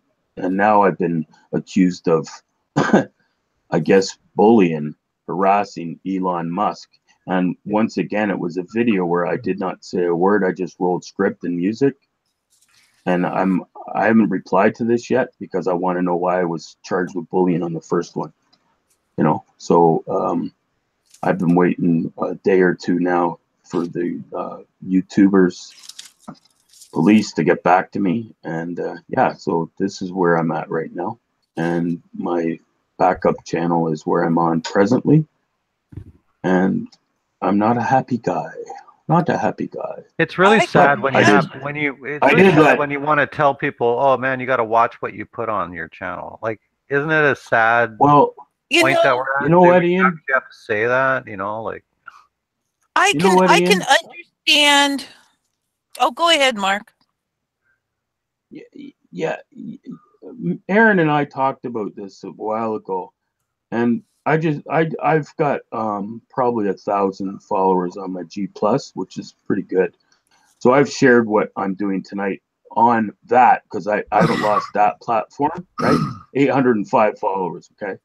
So I haven't lost that platform, and I don't do anything on Facebook. And Twitter, I haven't gone on Twitter to let them know yet. And Twitter has not censored me, which is pretty impressive because what I share on Twitter is what I share on YouTube. And Twitter, I can do anything on Twitter.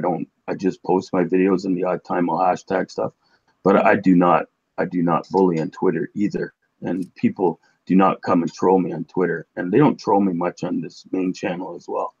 So that's why I'm upset, and I will be replying to this on my backup channel. And basically, it's going to be talking about how self-censorship is worse than censorship. Because Aaron and I said the worst The worst Yeah, I form know. of censorship is when Is we, like you were being getting afraid at, to Ian, put is when something we up. have, is when we have to police ourselves. And I totally understand. I watched Richie Allen last night with I guess he was on with one of the ladies on YouTube, Westfall, and I don't agree with everything. Richie thinks that, you know, Manchester happened. I don't. I think it was total fake. Yes. But he has some good points about his show, because he does tackle things, and I know that 90% could be truth and 10% could be crap. We all know that.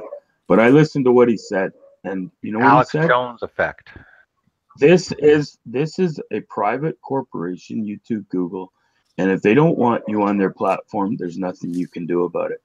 The only thing is that YouTube has become so big and Google is so big that they are an entity within themselves. They are a monopoly. They and don't if we can't use our freedom of speech, they don't have we can't use our bounds either, Mark. If we don't have, because they are their own corporation. What did you say? We don't have freedom. They don't have legal responsibility either, because they're their own corporation. So yes, I don't understand how people were saying in the chat earlier that Richie from Boston went and got a bunch of people's channels back. He went and got a lawyer, apparently, and got a bunch of people back. And then they said must have been somebody mentioned here there must have been a good lawyer he had. That was a SGT report talked about Richie from Boston, who apparently he got his channel restored. He said he got a lawyer. I don't know about him helping other people, but that's the story with Richie from Boston. Okay. Go ahead, Mark. Okay. I was in the Hagman and Hagman chat room last night. Okay, from 7 o'clock. Yeah, you have to go where you have to go. You have to go where you have to go to listen to the people like that. Information, whatever you can get. Yeah. You know, when you hear, you know, Sergeant report and you hear these guys and yeah, I call him Sarge. His name's Sean. Sean, I know. Yeah, Sean. I know he's Sean Gary. You know what? Trombley. When you see him giving RFB a shout, you know, the props right away, I go, wow, that's not happening. So whenever he says that, it's wrong. And Richie from Boston, and the reason why I mentioned Hagman and Hagman, because I was telling people in the chat what I'm on my second strike at it, and people are saying, oh, you need to go and see Richie from Boston. He went and saw an attorney. And I'm in the chat, and I'm not going there because I'm respected in that chat, and I don't troll it. I just say my thing, and then people come back and say, "Yeah, nice to see that you're in here, yada." And then I tell them that I'm on my second. Then people started feeding me stuff, and when they fed me, the RFB had an attorney, and the feedback started coming back that way, and I didn't respond to any, but people are going, how the heck does Richie from Boston save his channel by having an attorney tell YouTube to put his stuff back up? I go, that's as bad as David Hogg. It sounds like a bad bullshit story. So does a lawyer have a golden telephone that he can pick up and call Google and say, you guys better put this back up? In what, overnight? Hey, look. Hey, first and foremost. First, you'd have to send a legal letter. It would take at least 2 days. Let's examine that for a minute. First and foremost, if Richie from Boston actually got a lawyer, he would have. And if Richie got a lawyer to do anything for him regarding YouTube, he would have had to have that lawyer on retainer. So, if he did not have a lawyer on retainer, then he has to contact a lawyer, go and sit down with a lawyer, explain his case, and then the lawyer has to consider, is this something worth pursuing? Yeah. I mean, overnight. The lawyer am I going to get enough money for That's what I mean. Did he have a golden telephone? That he lawyers don't make phone calls. Say, you guys better not do this. Lawyers don't make phone calls like that. They will send a certified letter. Yeah, they could fax it, I suppose. So Richie from Boston is completely full of shit. Yes. Because it has to be either, you can't send an email. Like, you can't send a legal argument in an email. And who are you going to send the email to? The YouTube team. Yes. Have you ever tried to get a hold of Google? Like, wow, you can't find nothing. No, Richie from Boston is a giant lion sack of shit, and he's flat earth retard. Sorry. Yep. I'm sorry for all you Richie from Boston fans out there, but flat earth is fucking retarded, and Richie from Boston is pushing this bogus bullshit, divide, flat earth, nonsense bullshit. It's fucking bullshit. It's really died down a lot too, which is good. What, the flat earth? Yeah, it's really died down. Well, maybe I haven't noticed that, but maybe I'm in the wrong places. I don't know. I just don't see a lot of people talking about that anymore. Like on Facebook and all that. Ian, you notice though that they ramp these things up when they have to, right? Somebody made a great point. I was watching Red Ice yesterday. They had a Twitter dude on there talking about the Las Vegas versus the Parkland shooting, and he made a good point. He says that, you know, he didn't really analyze too much, but this Parkland one has really woke him up with the whole, you know, the cops standing down for the cops being shown on CNN getting in the back of a pickup truck. They said that the dude shooting up the school was armed like a SWAT team member, or one of those Full Metal Jacket, and when this comparison of how 2 weeks into the Parkland shooting now, it is still Rhode Island red hot in the media, to the fact that we're all being, and the topic of this is purging the truth tonight. We are being purged, and you know, we're basically, the shield channels will remain, our RFB will remain. I'm about to go. I've had 2 in 6 days. They've got their bots, and they've got their 10,000 Googleites are scanning our videos now and looking for anything. So we're done on that. But just to finish, Aaron, that the Las Vegas shooting, when we called out this paddock, and we called out that there was no bullet holes, no damage on the whole floor of that parking lot, that was, to me, that was one of the most noticeable things. When we had that footage of there was no actual shots or rounds of being anything in the concrete. They had to cover it all up. When we saw that Las Vegas was total BS, that died down quick. And this one is not dying down. Because they want it. They want you're it. Right. You're actually right. They set us up with this David Hogg character, and Aaron and I know it, and so does Amy, because we called him out that night. We called him out. We said he lives in Redondo Beach. Yep. He graduated down there, and now that's coming out. Yep. You're right though, Mark. They are actually toning that whole Vegas shooting out. Like, they're sweeping that under the rug. Oh yeah. You know, speaking of that's something, I still believe that there's something happened, right? But it wasn't them that did it this time, and they're on their heels, and they had to totally come up with a story. I don't think so.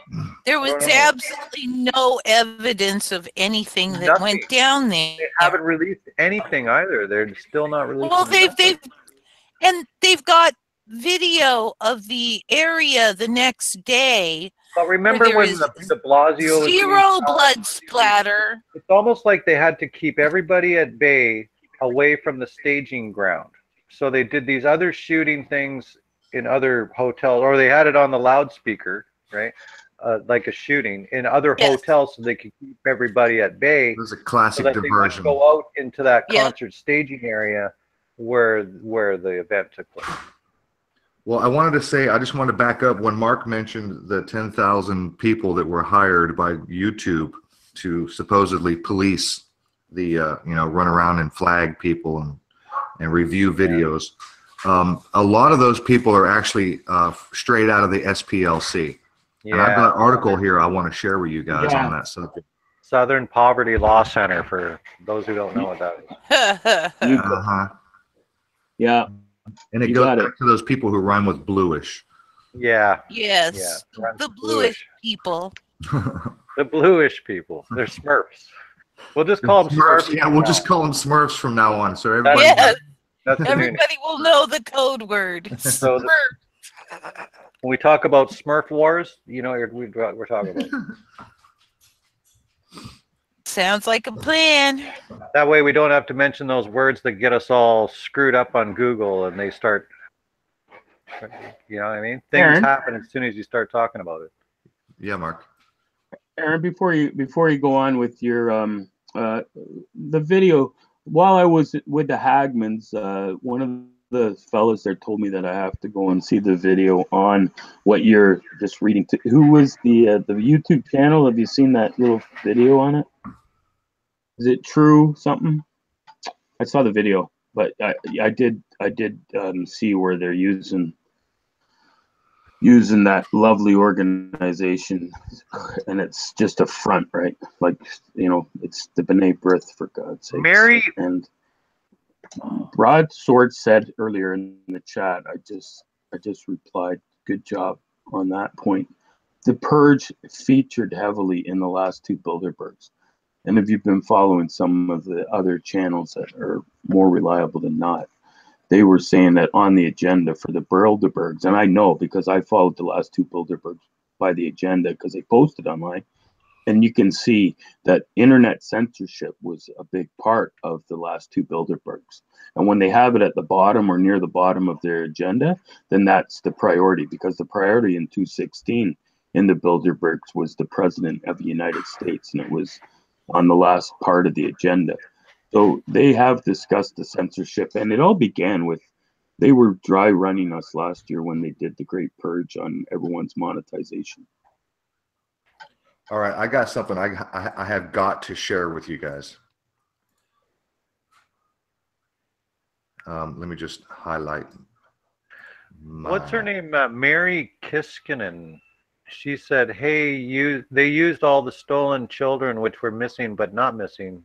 They were kidnapped and became the tools of manipulation, which could possibly be true, but I kind of think it's all through the fraternity, the Freemason clubs. What do you guys think? These like the kids that came out there, you know, with all the perfect answers and almost scripted lines, right? You know what I'm talking about? No, The kids that came out to call out the gun control and the NRA and stuff. oh well, yeah, they're actors.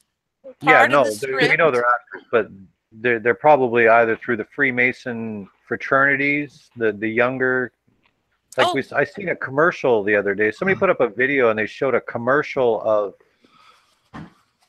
joining the Freemasons, right? And you can join in an early age. You can join the I can't remember what it's called, but there's a rainbow one. Yeah, rainbow something other. Yeah, and there was another one. That's, I think, the girls one, the rainbow, and then there's another one for boys. So they recruit them when they're young, and they can make them, you know, do these things. NASA is saying.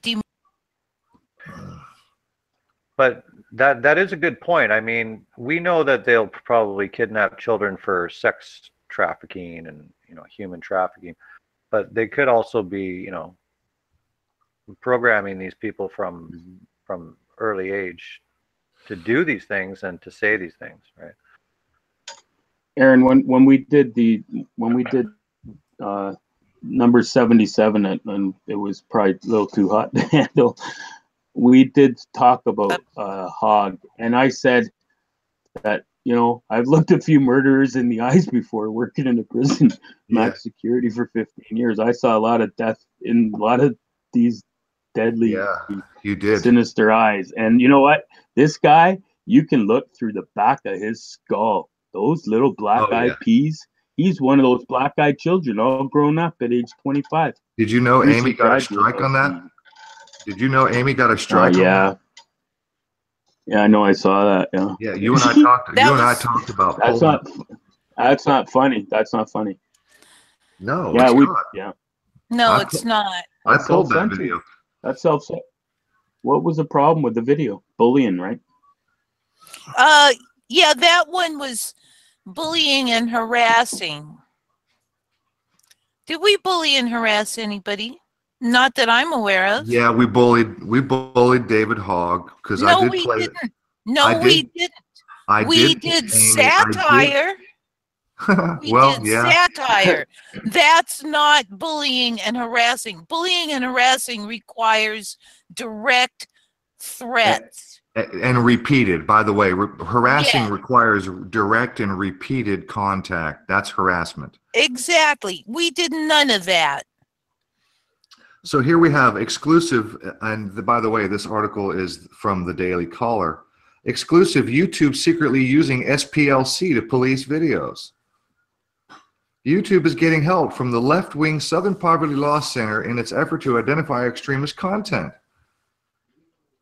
YouTube's trusted flagger policy. Trusted flaggers police the platform or so-called hate speech to terror-related content.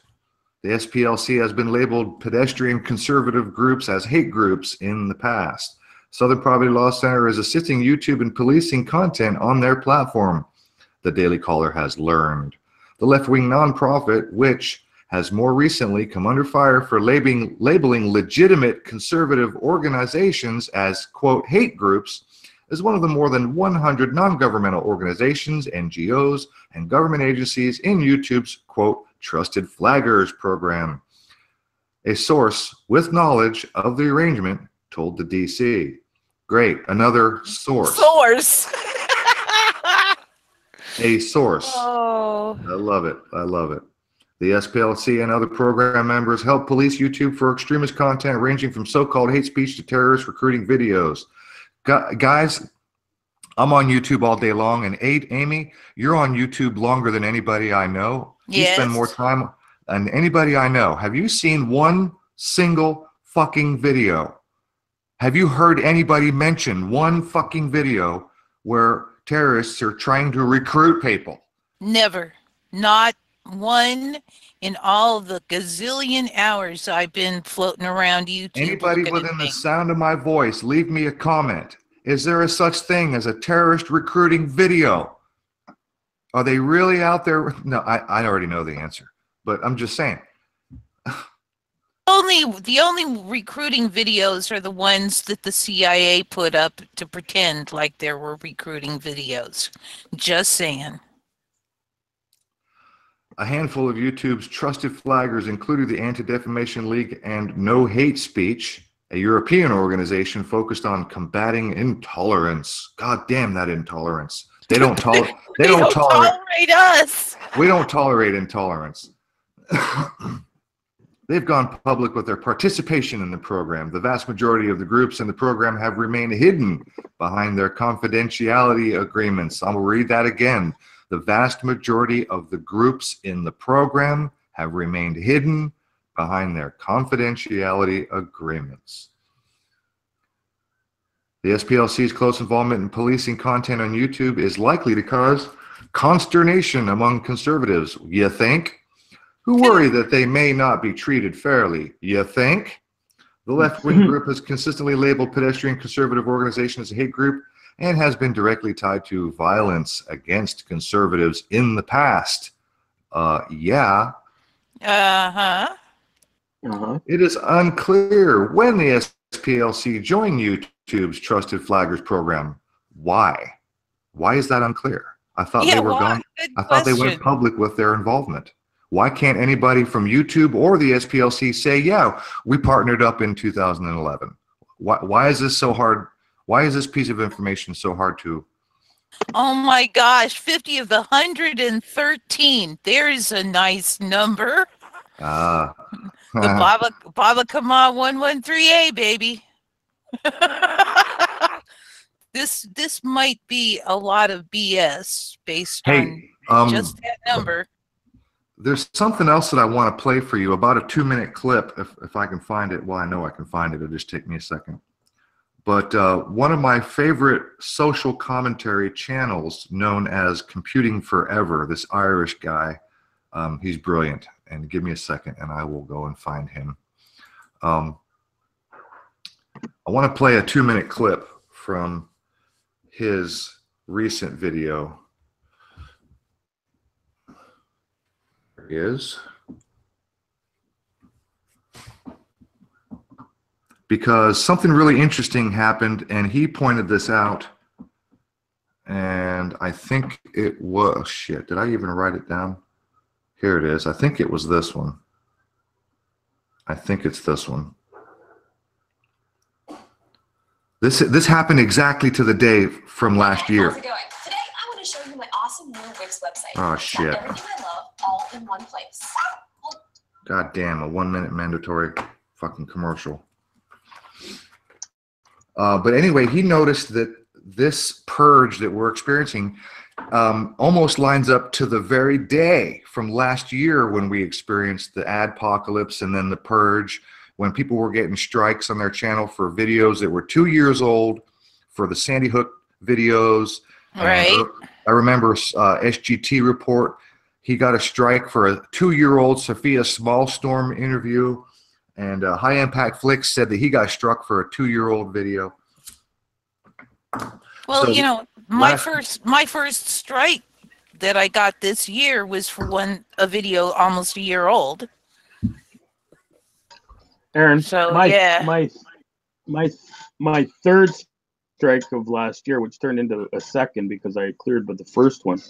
My first one was on Manchester, Ariana Grande, and my second one was on the Eagles of Death Metal, and David Bowie and the Dallas shooting and that psyop. And then my third one and the final one of 2017, which carried over into 2018, was from 2014, the first year I started making videos. Oh And it my was on gosh. Jihad, and it was on Jihad Johnny and turkey necks, because it was a Thanksgiving Day joke parody video I made, because I was showing you how difficult it is to carve up a turkey neck for turkey dinner. Yeah. And Jihad Johnny was taking a Walmart knife and just peeling off people's throats, right? Yeah.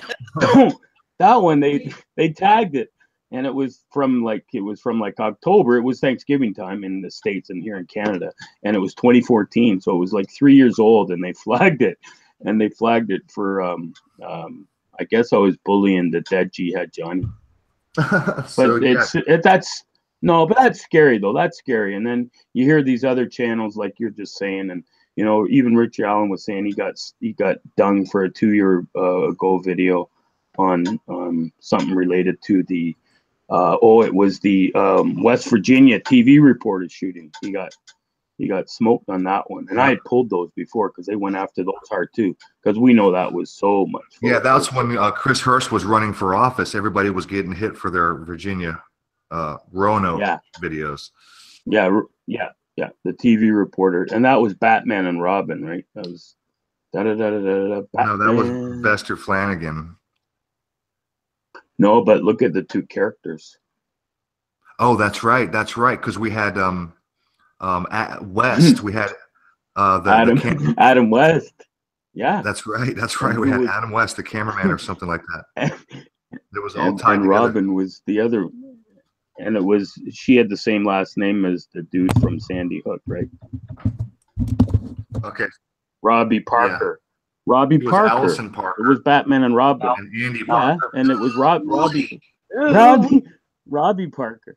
And that's what I called it, with Batman and Robin. And I had that video up that they flagged it. Batman and Robin, because it was the two characters. I had Batman and Robin, the beginning of the old one when Batman and Robin are running in, Batman, and then we went to Flanagan shooting her up. That was a good video. It was fun. Those were the days. What happened to YouTube? Oh yeah.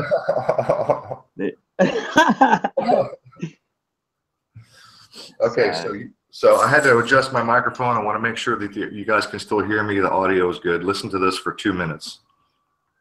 To Purge thus far, I just wanted to point something out. It's just an observation and probably means nothing, but on the 21st of February 2018, that's a week and a half ago, this strange error message appeared when clicking on the edit button of any YouTube video in your video manager page. 500 internal server error, sorry something went wrong.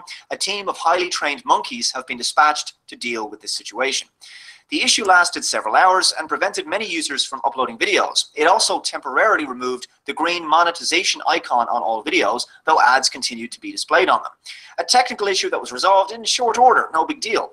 However, here's a strange coincidence, and again, it may just be a coincidence. I remember this same issue occurring before, and as it turns out, it was in 2017, on February 21st, 2017 to be exact. Exactly 1 year ago to the day. Strange, very strange, but it probably means nothing, right? Perhaps YouTube undergoes some regularly scheduled annual technical maintenance on that day. Or perhaps they were tinkering with something else behind the scenes. I don't know. What I do know is that several days later, a major algorithm/policy change has resulted in mass flaggings and account terminations of popular political YouTube channels. Of course, it was around this time last year that Adpocalypse was ramping up, so it seems February, March are officially the annual periods in which content creators get royally screwed over. David Seaman's channel was terminated. Bombard's body language has also just been restored after termination. Barber for You to See had a video temporarily placed in limited state, as did Pat Cundall. Atheism is Unstoppable was terminated because, unsurprisingly, an algorithm can't understand sarcasm. InfoWars received a strike, as did Mike Cernovich. Andy Worski got a strike for a very old video. Suit Yourself was shut down completely, as was Gary Orsom. Sinatra Says received 2 strikes. Sargon of Akkad managed to regain access to his Google account after being locked out. Destroying the Illusion was shut down, and a huge amount of channels that even so much as mention, shall we say, those handheld self-defense devices that are protected under America's Second Amendment. A word you're just not allowed to say anymore. There are so many other channels, large and small, that have been struck or struck down completely. YouTube says it accidentally shut down conservative channels. So I just want Right. Yeah, just an accident. Sorry. Sorry. That's probably what happened to me then, is that they added some new algorithm to their bad list of terms or something. And then all of a sudden, bam, bam, bam, three things, and I'm done. Just like that. When did you lose your channel, Ian? Last weekend. You did, eh? Yeah. I got 3. Out of the blue. I got 3. Yeah, and they were for old videos, like from 4 or 5 years ago. He wasn't even uploading. Since he left the show, he took a new job and had to leave us. He hasn't even uploaded anything in how long, Ian? Not anything. 6 months? Since I've been with you guys, yeah. 5 months. Ian, Yeah, did they get you 3 Did they get you 3 in a row? Yeah. Like how long Yeah, did it just take like to get all 3? within a few days, Mark. Just bam, bam, bam. Yeah, like yeah. And like I was saying earlier, I went and I deleted when I got 2 community violation strikes. I went and deleted all the videos I had on Sandy Hook, all the old shit. And, I sorry, I'm laughing. Okay, I don't want to risk losing all of this, so I'll just delete all this old crap. And sure enough, I woke up the next morning and your site's been terminated. Channel's been terminated. That just so sucks. Wow, I'm really surprised they got you, Ian. Well, yeah, like I haven't done anything for like so long. So. You haven't been active in 6 months. You haven't uploaded anything in 5 months. So when he said that struck a chord with me, what he just said on that video, because he said it seems like they've added some new algorithm to this list, right? So all of a sudden people's channels are getting flagged. It's such total hoo-ha. Bolsheviks. What were the? Somebody mentioned the Bolsheviks. Thank you. What were the 3 videos? I can't remember now, dude, but they were all about Sandy Hook. They're all about school shootings. They were, eh? Yeah. It wasn't anything to do with the show. They probably added the term school shooting to their list of algorithms for flagging. Anything with hoax or anything with false flag. Hey, Mark, you joined us a little bit late. Did you see in the beginning of our show here where I showed that my false flag prediction for 2018 is in YouTube jail? Yeah, I had it up. I had it up on my screen here. I just shut it because I figured you'd want to talk about it. But I checked it out. Yeah, that's crazy, buddy. I've never seen that before. Yeah, that's new on me. Yeah. It was it was just a 6-month-old video, and the only thing I talked about was that, you know, everyone pay attention to March 11th because it's the 70th day of the year on the 70th anniversary of Israel. That's all I talked about. I played a clip from Christine Lagarde, and that was it. I didn't curse. I didn't talk shit. I didn't call anybody out by name. I didn't bully. I didn't harass. It's just the content. It's in YouTube prison, bro. Christine Lagarde did the Magic Sevens. Who owns Google? Eric Schmidt. Is it Eric Schmidt? Is he the CEO? Well, you want to get technical? It was Eric Schmidt. He used to go to Bilderberg meetings. He was the CEO. Yeah, but he had to step down. He just stepped down not too long ago. All right. So he was who? One of the who purges too. Now is it a conglomerate of companies or is it a? It's ABC Corporation. ABC. Okay, and who owns ABC? I don't know. Who isn't that on the who does own ABC? It wouldn't surprise me if that's the CIA. Smurf? It's on the Smurf list. No, it's Disney. Yeah, it's probably a Smurf. It's a Smurf owned operation. I like the new code word. Yep. Yes.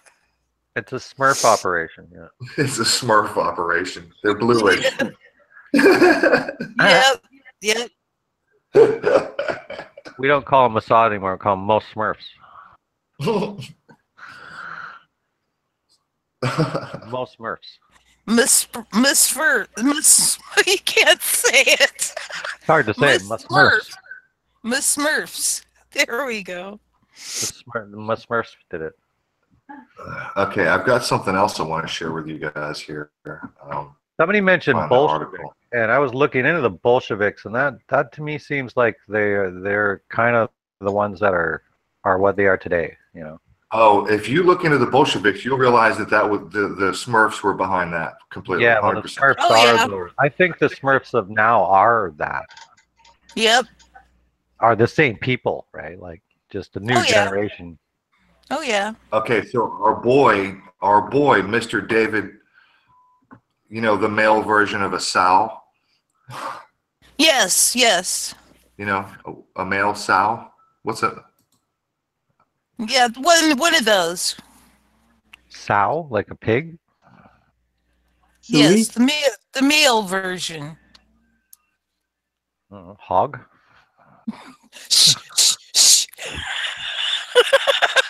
Oh, we're not supposed to mention that name. Oh, sorry. Yeah, but that's spelled differently, so it doesn't count.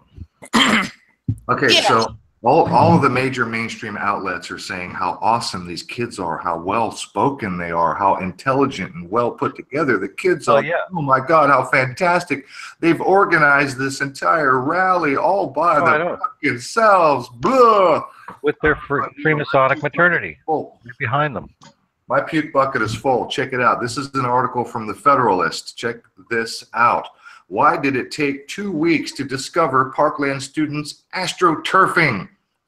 The response was professionalized. That's not surprising because this is what organization that gets results actually looks like.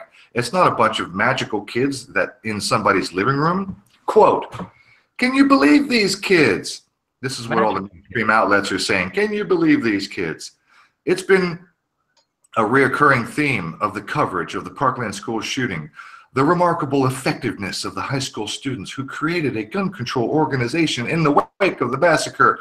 In seemingly no time, the magical kids had organized events ranging from national march to a mass school walkout, and they'd brought in $1 million in donations from Oprah Winfrey and George fucking Clooney.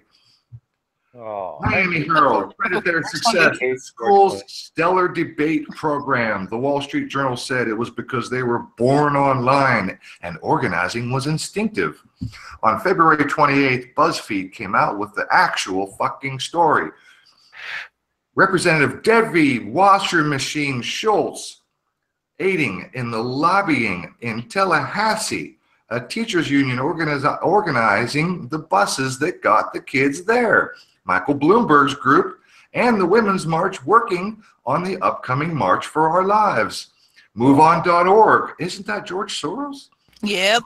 Yeah. MoveOn.org doing social media promotion and potentially March logistics and training for the student activists provided by federally fucking funded Planned fucking Parenthood. The president of American Federation of Teachers told BuzzFeed they're also behind the National School Walkout. I'm going to read that again. The president of the American Federation of Teachers told BuzzFeed they are also behind the National School Walkout, which journalists had previously assured the public was the sole work of a teenager. And in parentheses, I knew it wasn't. I thought teachers were supposed to get kids into school, but maybe that's just me. In other words, the response was professionalized. That's not surprising because this is what organization that gets results actually looks like. Not a bunch of magical kids in somebody's living room, nor is it surprising that the professionalization happened right off the bat. Broward County's teachers union is militant. Oh yeah? That's probably because they're really bluish down there. By the way, that school was 40% bluish. 40% were Smurfs. But hey, even that police department has 66 criminal violations by its officers, you know, on its record book. Did you say 66? Yeah, they said it had 66 previous violations by their department. Like including drug trafficking, all sorts of things. Probably by 6 people. 666. Anyway. Broward County Teachers Union is militant. Don't rewrite the headline because that's big. Representative Ted Lieu stated on Twitter that his family knows Parkland student activist David Hogg's family. Oh, nice. Let me read that again. Broward County's Teachers Union is militant, and Representative Ted Lieu stated on Twitter that his family knows Parkland student activist David Hogg's family. So there was plenty of opportunities for grown-ups with resources and skills to connect the kids. Here's a tweet from Ted Lieu. This conspiracy theory is insane. Our kids know David Hogg. My wife and I know his mom, who taught our kids elementary school before they moved to Florida.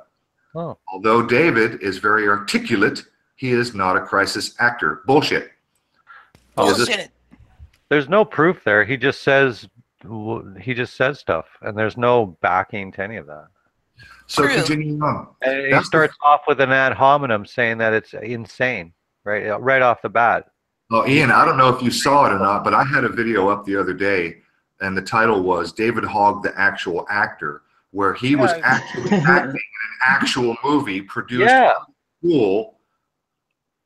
I was going to say, I heard that he was an actor, that kid. Oh, he's a flat...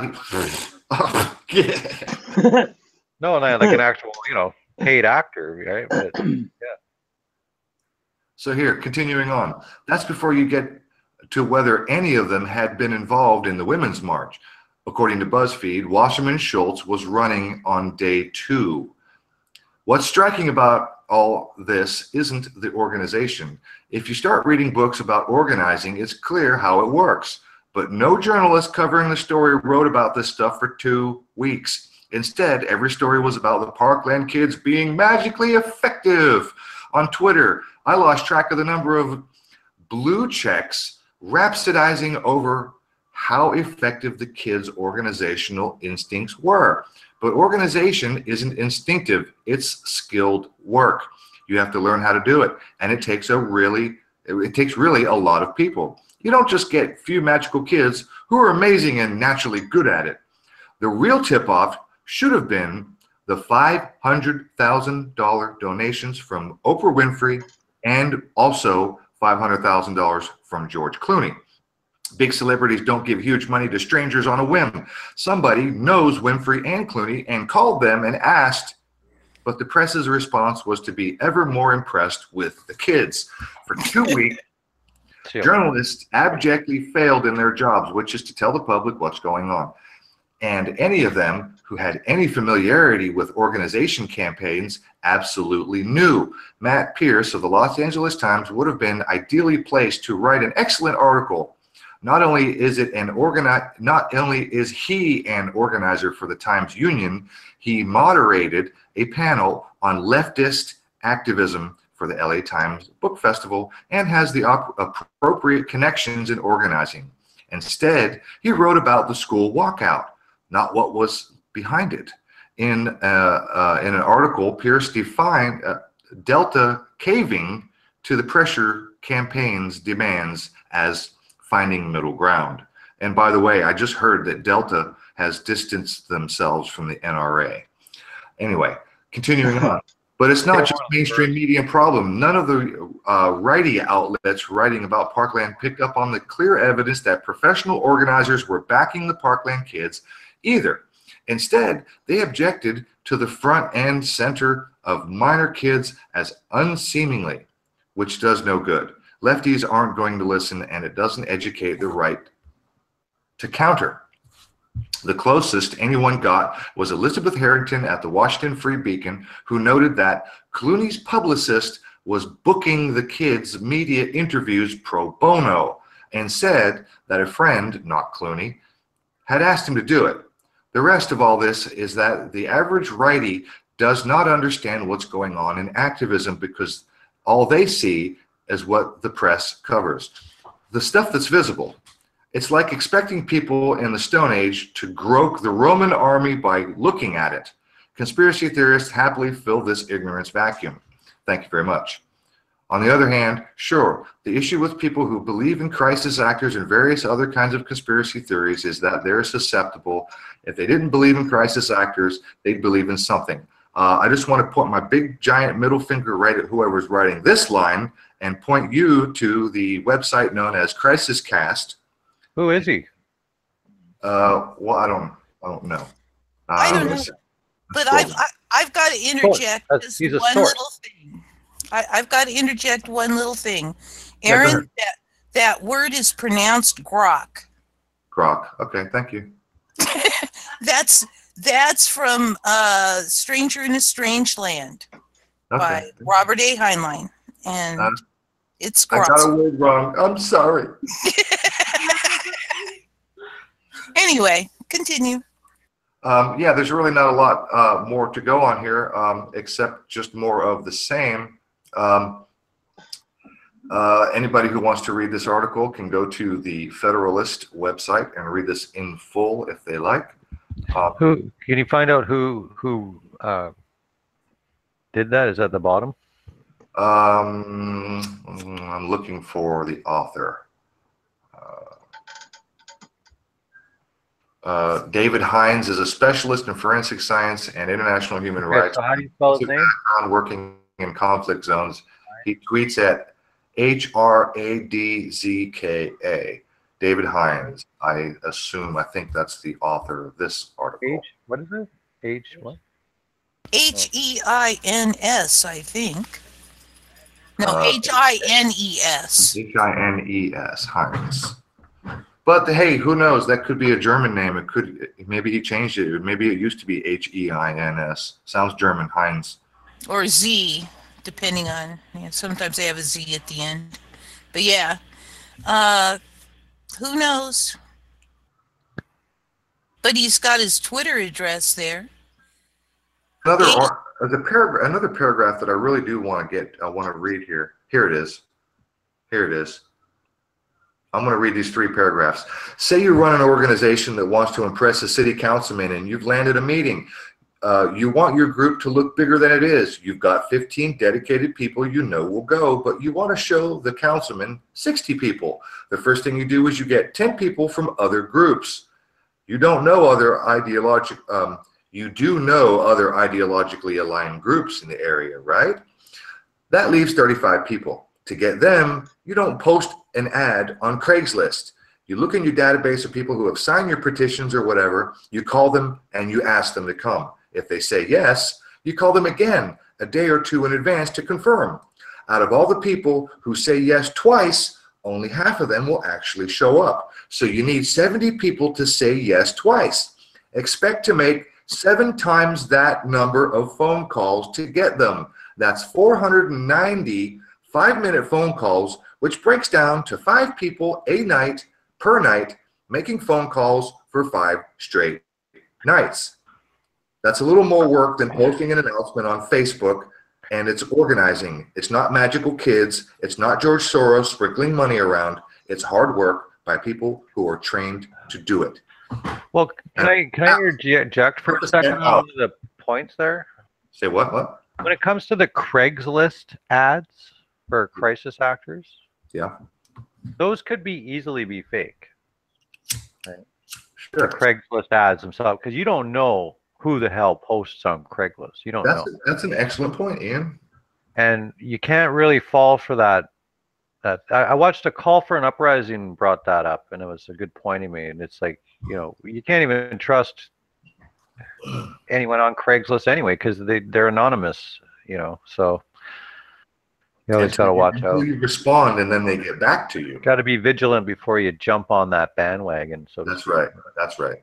Right. Here, let me read this paragraph. It's not that baked. By the way, I skipped around a little bit, so I just want to point out that this organization known as Baked Alaska, which was a pro-marijuana legalization group. So reading this paragraph, it says, it's not that Baked Alaska needed magical kids, because there are no magical kids. It's just hard work. And our press and politicos do everything a disservice. They do everyone a disservice when they pretend otherwise. Here's an example of how to turn out people cribbed from, quote, Organizing for Social Change, the activist manual published by the Midwest Academy, which has been around since 1973 and has trained over 30,000 activists, some of whom went on to found their own training schools. So the notion of these kids organizing all this shit themselves by a couple of fucking Facebook posts is absolute ludicrous. It's absolute fucking nonsense. That is not how activism works. I agree. This article nails it.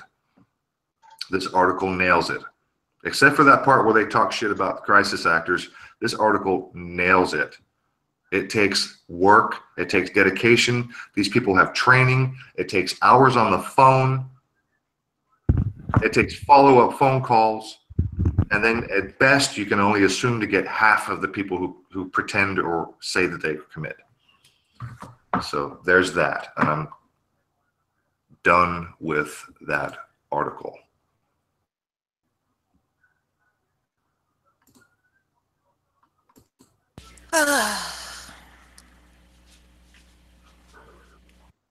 So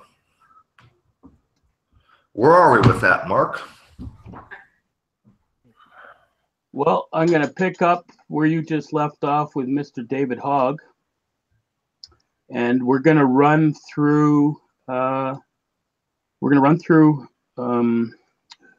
is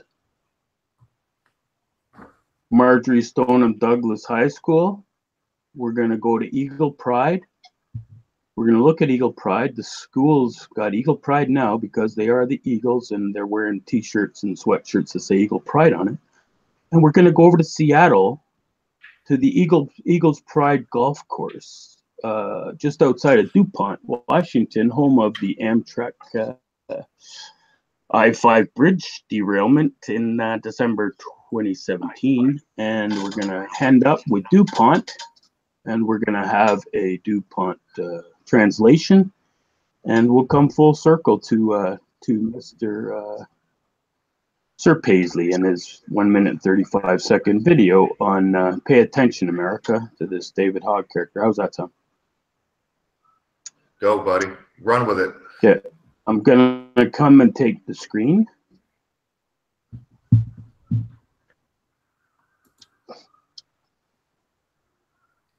This is investigating 101 in 20 minutes. Oh yeah, you gave me the Station 91.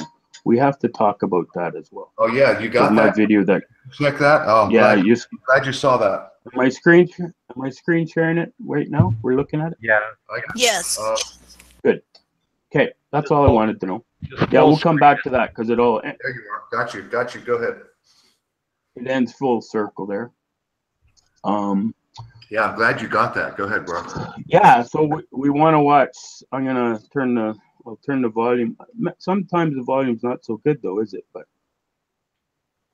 my man here, so he did pay attention. Maybe we should watch that first. Okay, let's watch that first. I'm gonna go full. Tell me how the volume is, please.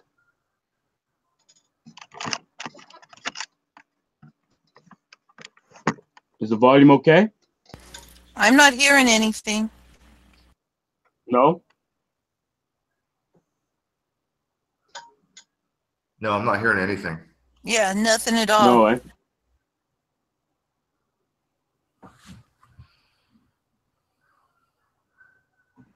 Fix your shit. I'll have to take my headphones off. There you Okay. go. There you go. There you go. Better? Better? But the sad truth is that it is. These people saying this is absolutely. I'm gonna bring it back. Oh, this is where he says, this is lost faith in America. There it goes. To me that these people are even saying this. The fact that Donald Trump Jr. liked that post is disgusting to me, but it's also false in terms of the sense that these people keep saying that I'm anti-Second Amendment. I'm not. I would love if I want every American to be able to own a gun that has a mentally stable mind, a person that all of us don't want to believe, but the sad truth is that it is. These people saying this is absolutely disturbing, and I'm not an actor in any sense, way, shape, or form. I'm a son of a former FBI agent, and that is true. But as such, it is also true that I go to Summer Douglas High School, and I was a witness to this. I'm not a crisis actor. I'm somebody that had to witness this and live through this, and I continue to have to do that. But I'm also that. Did he just correct himself? That these people are even saying it. And it says here, David Hogg didn't attend Parkland High School. I went to school with him at Redondo Shores High School in California and graduated in 2015. Here he is in our yearbook from 2015. He always wanted to work for CNN and be an actor. Wow. And that's him. He's not an actor, though. High School Reunion. We've seen this one before. Well, gotta stay woke. Of course, every picture you got a guy with a black and white on, right?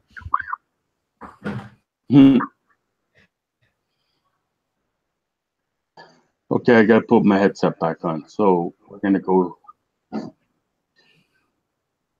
start reading the blue.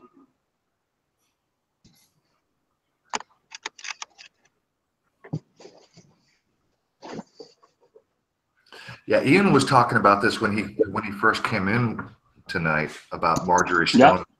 Okay. Yeah, well, she was an environmentalist that was activist against draining the swamp, and it seemed to me like that could have been a coded message to Trump to calm down what you're doing. Better watch. You might be right. Get out of here, like, because Jeff Sessions is he's like the wolf in sheep's clothes, right? Apparently. That's yeah, apparently. Yeah. Oh, yeah. Okay, so Hogg has emerged as the camera-ready voice of the student body by filming student reactions during the school lockdown. Hogg also films documentaries for schools, TV Film Club, a recent example, Project Aquila, named after the eagle-shaped constellation, a mission to send a school-made weather balloon to the edge of space. I guess that's why my Elon Musk one got smoked too. The balloon didn't make it that far. It crash landed in the Bahamas, Jetter says.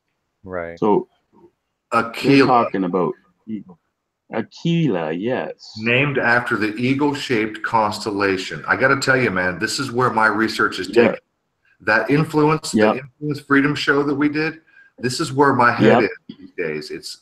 It's all Yeah. because these That's creepy why- Smurfs, they're all about their freaking star constellation charts, the dates that are aligned with the fucking planets. But I'm sorry I'll digress. Go ahead, Mark. Look what he That says here. begins Our at the mascot, first level the of eagle for me. Of masonry is the What was that? astrology. Yeah. That's the very beginnings of Freemasons is the Oh, astrology. yeah. Well, the it's all crescent about moon, Saturn. the light of the crescent moon, and all this stuff. That's right. Why do you think the moons are so? Why do you think the moons are so big for them? You know, we didn't have a moon in February. We just had a full moon last night, and then we're gonna have another blue moon right at the end of the month. So the moons, these people, they worship the moon and they wake up to the sun. Pattern. Yes. Follow the moon. That's right. Our mascot, the eagle, for me, has always meant diversity and openness. You see how he brought that up? Says Hog 17, an aspiring broadcast journalist whose dream job is a segment producer on 60 Minutes. We accept people for who they are because you can be anybody here. So that's at the Marjorie Garden. Remember the eagle has 15,000 square landed? foot. Remember that was the quote that the eagle has landed. That means the Freemasons have landed. Yeah, Sorry, on the continue. moon. That's because Eagle. that Freemasonry symbol has an eagle, a double-headed eagle on it. That goes back to Rome. Yeah. Yeah. Everywhere. And that's the whole link everywhere. between the eagle and the Freemasons. American Sorry, dollar bill. didn't mean to cut in. Sorry. That's fine. That's fine. Eagle Pride, Park Glen shooting. You can go, poor eagle. Eagle's the death metal again. Feudalism with the eagle. I'm fully convinced that these kids are from the Freemason Kids one, and they've been brought into this through brainwash. We discussed it last on Con 77. We discussed the fact that 87% of the population in that community is white, is as WASP as they come, and you know that that's all connected as well. So the Eagles Pride golf course is out in Washington State. We discovered this after Super Bowl Sunday when we had 91 in Super Bowl 51. There was 91 bands playing in Houston, Texas. We had the Highway 91 Harvest Festival shooting in Las Vegas. On Super Bowl Sunday 52 this year in Minneapolis, we had train number 91 derail in South Carolina. We had lots of predictive programming. Eagles Pride Golf Course is in Washington State. In one of my videos, come on, it doesn't want to open up. Isn't that funny? Photo gallery doesn't want to show it. Somebody in the chat said he looks like Norman Bates. Yeah. Actually, there is a resemblance. Does look like Norman Bates. With a tan. Yes.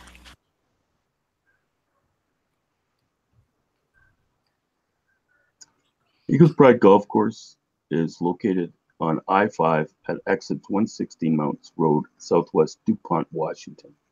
Okay? So they are not letting me open up my photo gallery to show you the photo that I pinned. Isn't that funny? They've taken over my computer.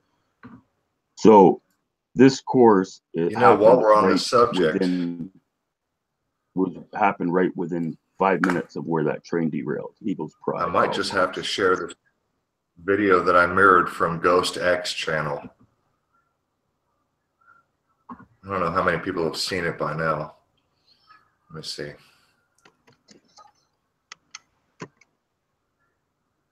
Yeah. Oh gosh, 353. Oh, okay. So it's been seen. Go ahead, Mark. I don't want to interrupt you. Are you ready to? Yeah, I want to get the bridge because this is important. Remember, we had the bridge. The train was all over No lab rats, right? So there's the train on the bridge, right? The DuPont, just outside of DuPont, Washington. Right, the graffiti. Right within the golf course, the Eagles Pride golf course, right?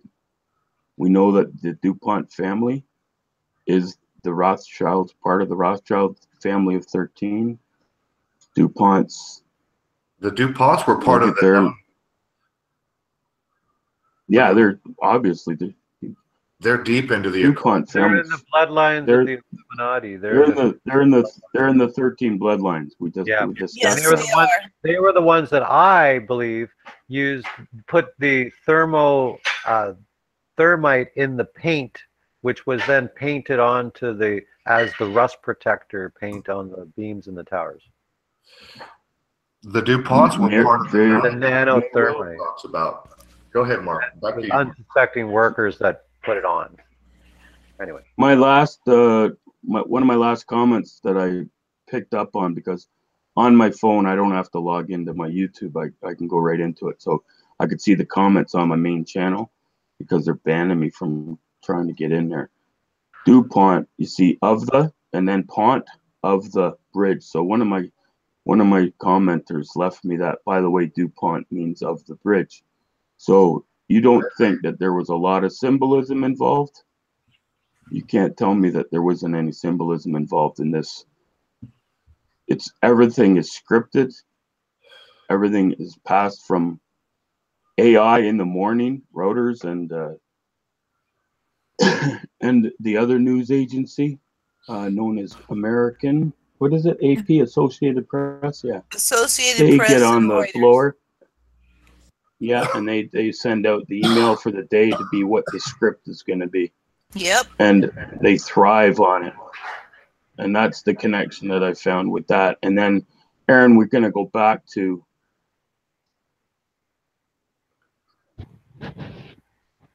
very slow right now.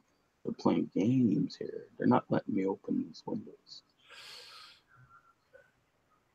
See, they're not letting me open my other window.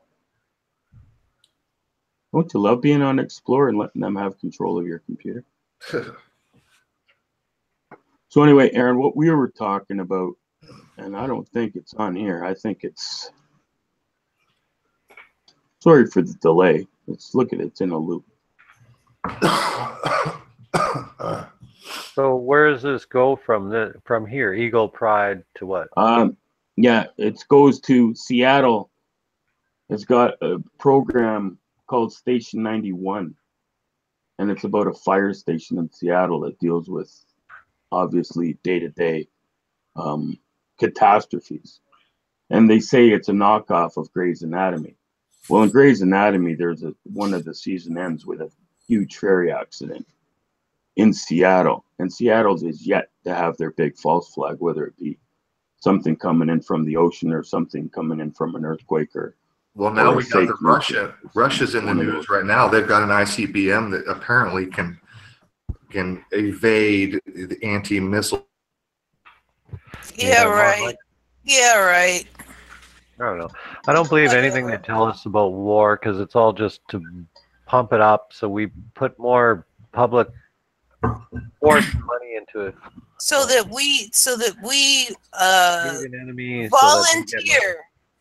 we volunteer to be willing sacrifices to their egos, and then they get the unwilling sacrifices in the we're just collateral damage to them. So yes, they make the money in the end and change the history after that too, right? They get it's more than just make the money. It's also the sacrifices. They are very into their sacrifices. Go ahead, Mark. Yeah, I'll try to give back. There's the Station 19. There's the show. So it's coming out. Season 1's coming out. Talks about how Station 19 is reverse 1991. And that was the 91 I'd been seeing.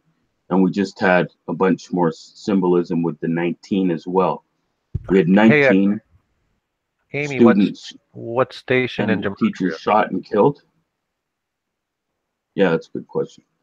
And we had 19 people locked in the closet with the teacher, and then we had 19. It was the 19th mass school shooting of the year, which worked out to be only 18. But if you look, you can't even see more than 7 or 8. But that's what the script was: 19 shootings of the year, 19 shot dead, including teachers, and 19 locked in the closet. And that's my video of the 19 that got pulled down. And now we've got Station 19 coming out, and it's about Seattle emergency rescue. So it's like, so something's going to give there. So I'm probably going to have to reload, Aaron. So I'm going to kick it back to you, and I'm going to log off, and I'll come back on, okay? Because they're playing all kinds of games with my system here. They do like to do that, don't they? I got to reboot. Okay, I'll be back. Bye.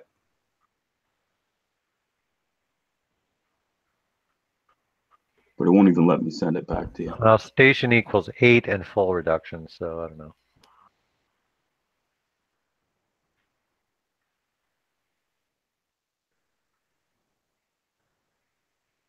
So where's Aaron? Aaron, are you there? Am I? No, you're not the only one here. I'm here. I was beginning to think I was the only one left. I don't know if Aaron's doing something or not. I guess he's either His doing icon's something still or... there. Yeah, well, that doesn't necessarily mean anything, I have discovered. Sometimes the icon stays there for many minutes after he's been tossed into the drink. So, you know, I don't know. So we got 4 world Ps. Has he been a regular? Oh, yeah. Yeah. He's full of good information. He should come on the show and tell us all about it. I'll see if I can line that up. Trading Society and the Nassau-Weilburg family of Luxembourg are international bankers connected to the World Bank and IMF. The Orange-Nassau family run the Masonic Order of Orange.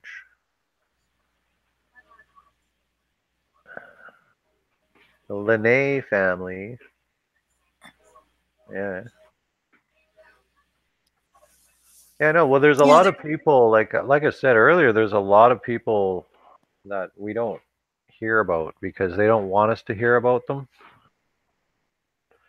Oh, yeah, I'm certain that there are plenty of people, and in fact, some of them I don't think are people because I just cannot see a generational plan being kept on point with psychopaths that have their own interests. No, they're not. There's no psychopaths, Amy. There's smurfopaths. No, yes, smurfopaths. I love it. Well, no, there are psychopathic smurfs because I do know some non-psychopathic smurfs. So, you know, I can't label them all the smurfs as the problem. It is only the psychopathic smurfs that are the problem. Yeah. You know, and they happen to wind up on top because they were in the right place at the right time. Now, we kind of got to keep our eyes peeled because, yes, Aaron did drop off. Yeah, and we may or may not be able to keep things going. Yeah, I know. I'm here. I can go back to my screen share. Well, there's nobody to share open. Yeah, but there's nobody just tell me if I'm on. Yeah, you're screen sharing, but there's nobody to make sure you're on, so we have to mute our mics if you want to keep on, you know, instead of us coming in on the show and out every time noise comes through. That's bad. Yeah, well, hopefully Aaron will be back and solve the problem. And if not, we'll be dropping out because that's what they do. I was having problems getting my links opened up so I could log off that screen share, and I couldn't even open my gallery. And now I've got my gallery opened again.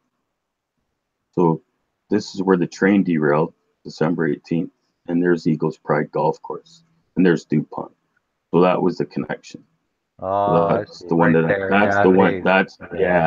That's the one I Yep. made on Super Bowl Sunday. I found that out, Ian. So I put that video up, but they pulled this video because it's that's pretty, You're getting now we into got some, yeah, yeah, you're getting I close don't like there. that. You're getting close to connection for sure. So, Yeah, yeah, for so sure. that's I mean, nothing is really that coincidental, really. Like, it's just. I mean, that's why it just looks like everything's so scripted. Yeah, I don't know about the Seattle thing. You sound like Spud you like, I think his name is now. Spud you like. Spud you like. No, Spud you like it. No. Yeah. I'm looking at the Seattle false flag that just never seems to happen. So. Well, he doesn't know when it's going to happen, but he does know that there's a lot of stuff pointing to it. Yeah, but he's been saying that for like how many years now? Like, I don't know. It's been about a year. Look at how long it. Yeah, I mean they had 9/11 planned since they built the Twin Towers, bro. Yeah. Well, you are right. You are right. I can't really. You didn't have the internet. You didn't have the internet rocking. They showed it in movies too, and so yeah, way beforehand. I mean, several of the floors were never constructed. They were vacant, so they were easy collapses during a free fall. Yeah, bunch there was of those upper floors were vacant, right? Oh yeah, and there was lots of renovations and everything. People coming in and out. It was so easy for them to do. There he is. Yeah, we hear you, Aaron. You got your sound? And your camera's a little better. You fall asleep. I fell asleep waiting for my computer to restart. I had to restart, man. It was that bad. Icon was there the whole time. So. Yeah, it was just like last week. I lost network connection, try fix problems, try to do all that, and then no go. So it's like my only solution is to freaking restart the whole system. Fun for the whole family. Good times. Well, I couldn't even close Windows or open Windows up, and then you had problems right after I bailed. And I had problems right before the show started. I had to restart my computer before I even got to the Hangout. So, yeah, they're messing with us. Oh, yeah. They mess with everyone who does live Hangouts now that are speaking any kind of truth. Yeah, if we're sitting there talking about kittens and what we had for breakfast, there's no problems. Yeah. And they're probably tampering with view counts too, or you're probably getting more views than what they're showing. Oh, I wouldn't doubt it. I wouldn't doubt it. Man, Ian, you should have been here last week, bro, dude. I got kicked out 8 times. I had to restart. Yeah, I was listening to the show last weekend. Yeah. Uh-oh, his sound just seems to have dropped off again. As he talks about getting cut off. Yes. Oh, there we go. Somebody thought we heard it. It's back. Amy? I'm just trying to open up another tab, and my computer and my network is just straining to keep up. It's like me. Getting messed with. Yeah, I sit on YouTube. Amy? Go ahead. I hear my name. Yeah. Good time. Yeah.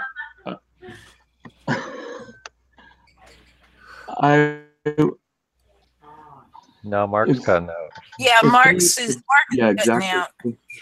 Now I'm sputtering. No. You know who the real enemy is? God, that's who the real enemy is. Well,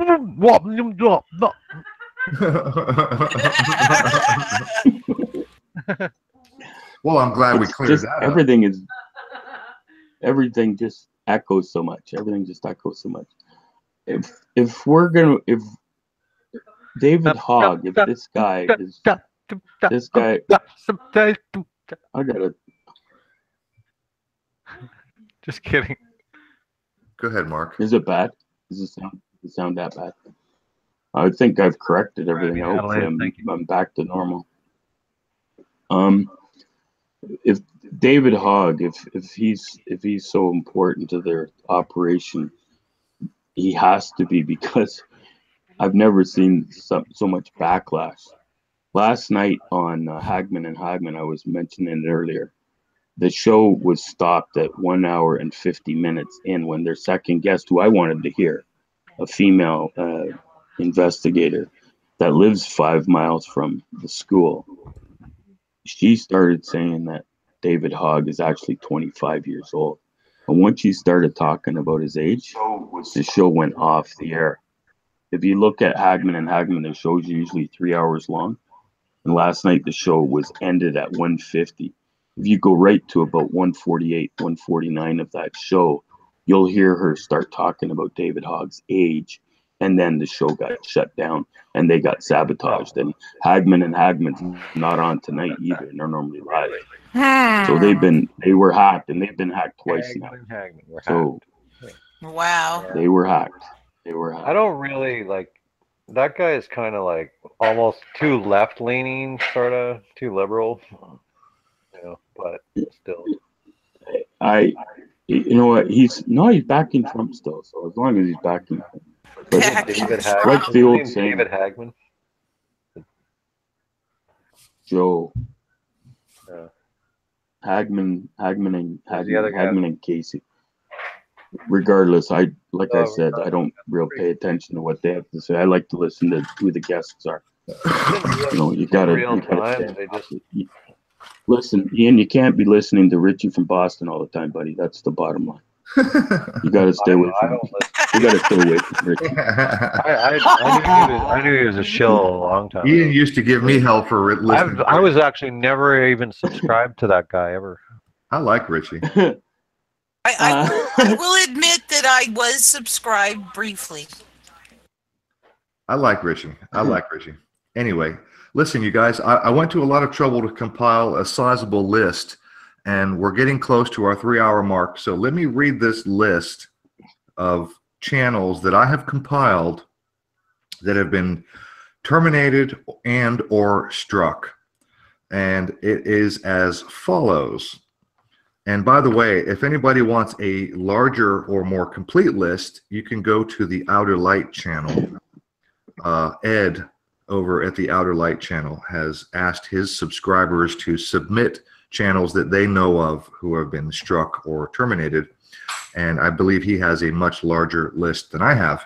Anyway, here it goes. High Impact Flicks received a strike, again for an older video. David Seaman, Anti-School. Now, I believe that the following list is going to be of terminations. And I don't know for sure if they're all terminated. I know a couple of them have been restored, like Bombard. She was restored. Richie was restored. But anyway, here goes the list. David Seaman, Anti-School. Richie Allen, we know that he's gone. Mark Dice got a strike for a 3-year-old video.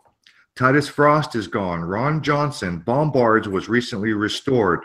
Destroying the Illusion is now, by the way, 2.0 for anybody who wants to resubscribe. Destroying the Illusion 2.0. Doctor of Common Sense was terminated. The Black Child. Colin Flaherty, who does a lot of anti-racist commentary. Dustin Nemos and a lot of these, by the way, are channels. Some of them are channels that I have never heard of. So if you know Dustin Nemos, he is now Nemo V. Blackstone Intelligence Network got 2 strikes. Double Hoop Nation, small channel, one of my favorites. He did great work. He has been terminated.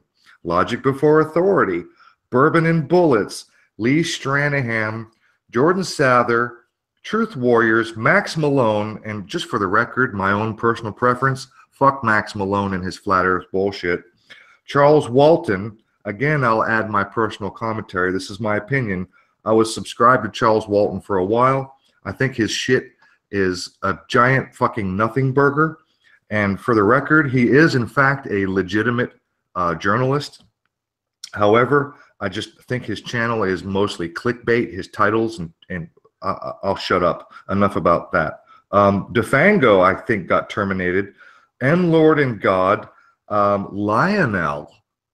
Now, I heard Lionel either got a strike or had some trouble. I don't know. I don't think he was terminated. I have not been subscribed to Lionel for a while. Bill Smith, Stranger Than Fiction, As mentioned, Richie from Boston was restored. Annie Logical. And Amy, you'll have to remind me, what is her new name?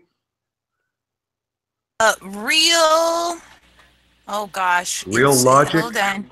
Is it real? No, it's real something logic. Let me look it up. Hold on. I will get it. Okay, I'm sure people are interested in her new channel. Annie Logical was terminated, as we have heard from our pal Ian. And thank you, Ian, for showing up. It's been good to catch up with you.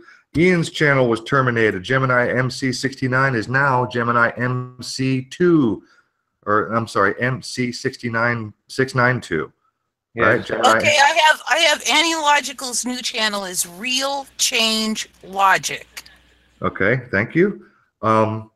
Truth Seeker, who was our guest from last week, he joined us last week with his new channel. His channel is currently under 2 strike penalty. Sargon of Akkad, as mentioned earlier by Computing Forever, the clip that I played, Sargon of Akkad was actually locked out of his Google account. That has been restored as of Thursday, and I believe that is the end of my list. So there it is. So far, quite. So we're all hanging by a thread, or we're all. Yeah. So yeah, we're all hanging by a thread. It goes back to what your guest said last week, Bob. He says, you know, what you guys just all keyboard warriors. That's not going to change the world, right? It's not going to. Well, that's debatable. You know, you have kind of a good point, you know, where it's like, well, you can only do so much from your couch, right? I see his point, but on the other hand, it is a debatable point as to how far your reach. I mean, honestly, I have a much bigger reach. Look, Ian, you know as well as I do. You've been doing this with me for 2 years, bro. We talk. He's missing the dynamic of the internet. I mean, we talk to people around the world, dude. I'm talking to you right now. I'm in Atlanta. You're in Canada. Mark is in Canada. Amy's in New York. Sandra Texter is in fucking Brazil, for Christ's sakes. Yeah, Cereba's in France. So, you know. I mean, look, I like Bob, and I see his point. You know, get out and be physically active, and I like that message. On the other hand, if I go out and wear a T-shirt and go and march against AIPAC, which is what he is about to do this weekend, that's well and good, except for one thing. My friends in Brazil and my friends in the UK, they're not going to see me. Nope. You know what I mean? I mean, look, there's 2 sides of every coin, dude. My reach as it stands, our reach on the internet is vast. It's worldwide. Yes.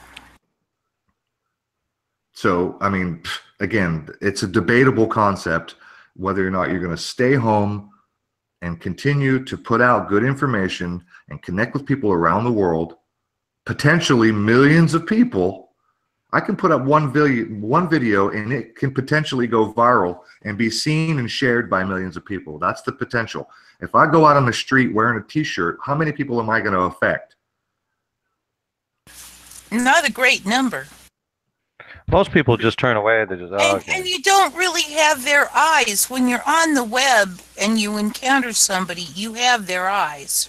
When it's on the web, it sits there, and you can find it 3 months from now. Yes. If I go to AIPAC and wear a T-shirt, you might see me on Saturday, but when Saturday comes and goes, so do I, and so does my message. Right. And you put something online, it's there, and it sits there, and it waits for people to find it. So the reach is vast beyond description. I agree. I think that actually the web is really the true battleground here. It sure is. I think nothing short of a revolution will change anything. So. Well, how about let's all withdraw our consent and consent to something better? Yeah. Not to get and just to be clear, I love Bob. I love his passion. I love his drive. Me too. I like his ideas. I thought it was I'm not knocking the guy. I'm not knocking the guy at all. I thought it was good that he just, you know, the things he was saying, you know, maybe a little bit harsh or whatever, but I thought it was good though. Healthy. Brought up some good points. Yes, I agree. And right now, I see Learn of the Jesuit Order is in the chat, and he's one of the few people online that I have seen that is as pissed off as the rest, as myself and Bob and a few other people. And you can just hear it in his voice, man. The frustration. It's like Matty D. You can just hear the frustration in his voice, man. I kind of got tired of hearing that, though.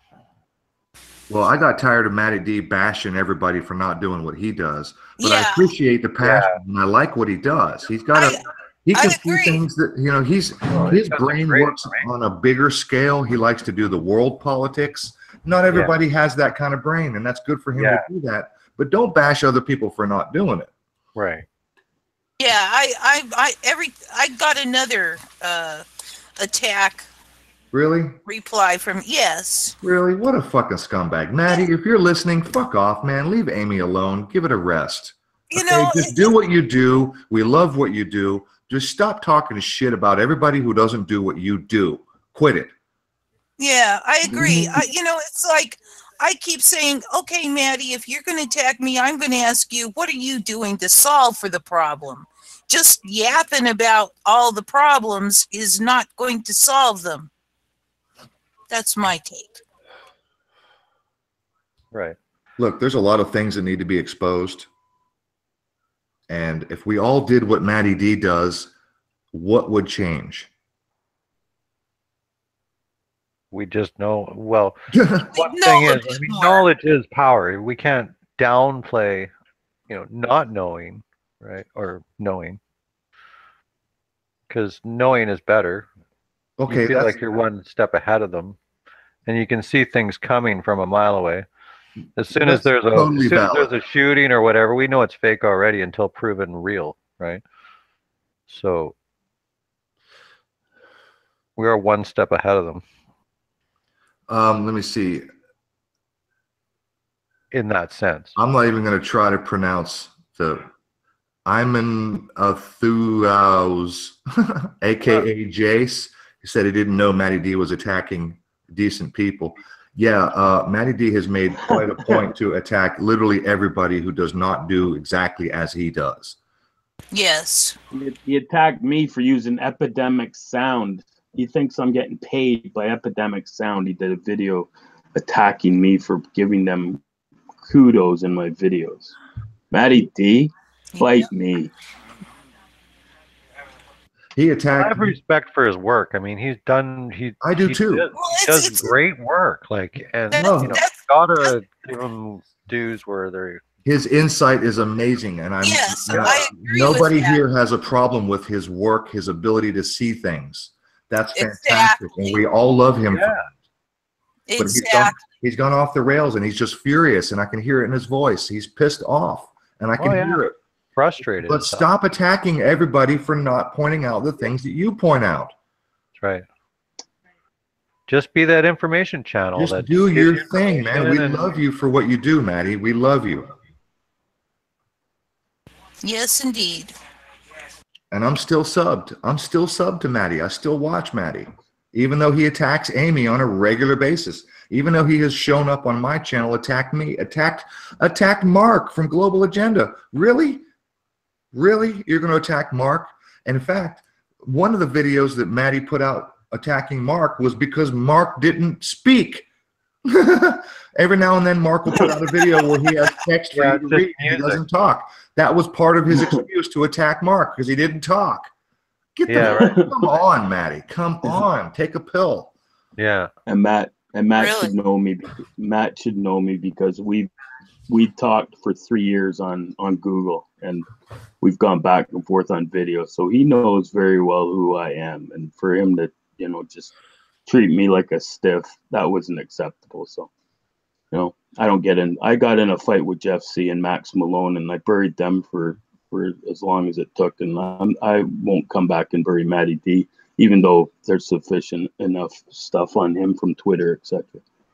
That's it. That's all I got to say about that. Oh yeah, between Mark and I, we could bury Maddie, but I got hypocrisy is off the scale. The hypocrisy is just disgusting. Yes. In fact, Maddie talks a lot about, oh, this guy is paid, this guy's monetized, this guy's selling shirts, this guy's got advertising, he's monetized, blah, blah, blah. It's about the money. Oh, go to my Patreon. He's always railing about that shit, right? You don't get money from truth video. Except he loves, Oh. he's right up Truth Virus's ass. He loves Truth Virus, except Truth Virus asked his fucking subscribers to send him $500-600 so he could buy some fucking woodworking tools, right? Matty D doesn't say a word about that. That's fine. That's okay with Matty D. And Truth Virus, I mean, Truth Virus doesn't make any bones. He'll talk shit about Zionists, he'll talk shit about Jews, but he doesn't do it all day long. You mean Smurfs? The Smurfs. Yeah, those guys. Thank you. But, so yeah, I mean the hypocrisy with Matty is really getting under my skin a little bit, and we should get off that subject. Yeah. I agree. It's after 10. Negative energy, buddy. Negative energy. All right, Yeah, guys. Well, yeah. that's great. I don't know about you mentioned your idea again, about your billboard. Yeah, we talked about that last week. We tried to. Yeah. Terrible connection. I remember we talked about that with Rob. Remember? And Gandalf. Boo. And Gandalf was with us. You us. just can't trust anyone, you know. And he's kind of right. hey, let me, on that note, I have a friend. I've mentioned him before. He lives in Texas. I'll say no more about him. However, he does have some money and he does have some property, roadfront property. And I'm connecting with him he's very, very, very, very fucking busy right now because he's in the process of selling his company and turning it over to the new owners. And he's just upside down with more than he can handle right now. But I'm trying to connect with him with the idea of using his property, because we talked about this with Bob about creating a billboard campaign. Yeah, I wanted to mention something else. And the idea with the billboard campaign is that, you know, you're going to have to rent a billboard from somebody else. The billboard will be on someone else's property, and it's going to be very easy for that to be shut down. Do you remember? However, I have a friend who has property and the finances to put up his own fucking billboard on his own fucking property, and he's a total wide awake truther. And I'm in the process of connecting with him on this idea of getting started and getting at least one billboard on his property that nobody can fucking touch. So I am moving forward with this idea. Do you remember the group called Architects and Engineers for 9/11 Truth? Oh yeah. Of course. They put their billboard. Do you remember? Richard And it had the Gage. towers falling. Richard Gage. Yeah, Richard Gage. Yeah, they had their billboard in Times Square. Do you remember that? Yes. It showed the towers falling on the video. Yeah, but where is it now? Where is it now? Where's that billboard? No, they had it the one time. So maybe look into how they got their. They rented it. They said. Blue Blood said has got Sidethorn with question marks, and on the subject of Sidethorn, this is a guy who says he has $100,000 for anybody who can prove him wrong, prove people died at Sandy Hook, and et cetera, et cetera. Yeah, if Sidethorn had, and look, I've seen his video. Sidethorn put out a video where he showed his silver holding. Sidethorn's got some money. He does. He does. Okay, I've seen it. But I will tell you this, my opinion. If Sidethorn were serious, if he had that kind of money and he was serious about using it to do what we're talking about, then maybe he would finance something like this. But so far, I haven't seen Sidethorn finance anything. Very true. And that's all I'll say about Sidethorn at this point. Just want to correct 4 world P's in the chat. It was nanothermite. Yes. Correct that. It was undetectable to even a microscope. No, it took a microscope to detect it. Well, it took an electron microscope to see it. Okay. But a normal microscope, it would be hard to. Well, I guess maybe you could, but. Okay. Mark, did you sound like you were trying to say something? No, I'm good. I'm fine. Jace will say it again. You cannot trust Gandalf. Really? Jace, would you elaborate on that? Because I like Gandalf, and any information you have, I'm interested in. I do too. I like him quite a lot. Now, he does like to get drunk by the end of the night. If he hangs out in a long live stream, by the end of the evening, he's drunk, kind of like Robert was. I know Ian remembers Robert getting drunk by the end of the night, smashed. And it's just, you know, you lose credibility when you're smoking weed. That's what I was talking about earlier, and where you're saying you can't trust anyone.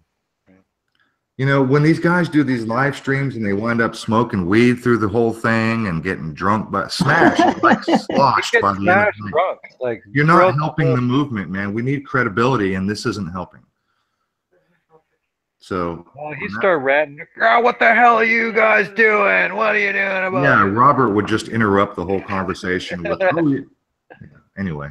No, he was a good guy, but But Jace, I will ask Jace one more time in the chat. If you got something on Gandalf, I want to know about it.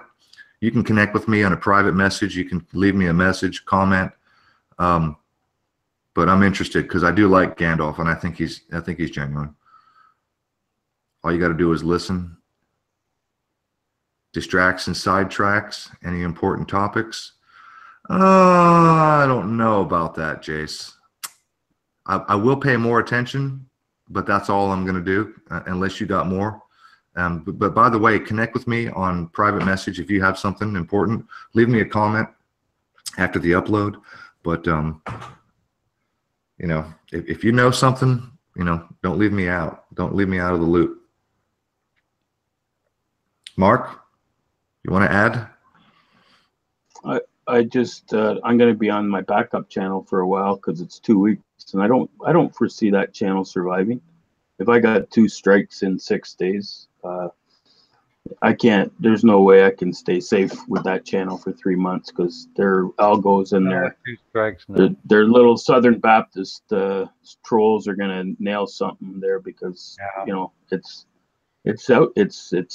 a dangerous place out there. It's not people. So it's not people that are sitting there and it's AI, buddy. Algorithmic stuff. It's just, you know. You don't have to tell me, bro. Yeah. I'm just swinging and missing. Internet for key terms, right? I think that was a lot of bull crap too. But anyway, Amy, throw me a wrench on my because I'm on Global Agenda too. I'm not the wrench person. Aaron's the wrench person. Oh. Aaron is gonna throw me a wrench. Here's the channel link, Aaron. Bill. Just Mark, just say something in the chat box, and I'll give you a wrench. Oh, you don't need his. No, I've got him. I'm using my mouse these days, so. Oh, okay. Well, in that case, never mind. Yeah, I was having trouble before because I was using my touch screen and it. Wait, what? You're moving up? You're getting. What you get? I got a little wireless mouse. Yeah, that should have been the first announcement you made tonight. That's breaking news. Yeah, school shootings aside. Wow. Yeah. Oh my God. Breaking. All right, Mark. It's good to be here, guys. Mark, you got a wrench. 3 hours went really quick today. So I want to give a big shout out to Michael Resnecki. Thank you for showing up in the chat and getting your ass kicked out as faster than shit. Did he really? I missed it. Yeah, he showed up with his. Busy. He showed up with his little shill exposer fucking sock puppet account, and that didn't. He's like that little turd that you just can't flush. It just keeps coming back out. Yes, very much like that. Yeah, but he got in. Aaron, he's like herpes, hey? Yeah, but he got in time to give you the thumbs down, buddy. Oh, lovely. Wow. Hey, you know what? A couple of weeks ago, we were starting shows off with 3 and 4 thumbs down before I even started the broadcast. Yep. Well, it shows you're doing something right. Badge of honor, they call it. Badge of honor. Yeah. Badge of honor. Well, guys. Okay.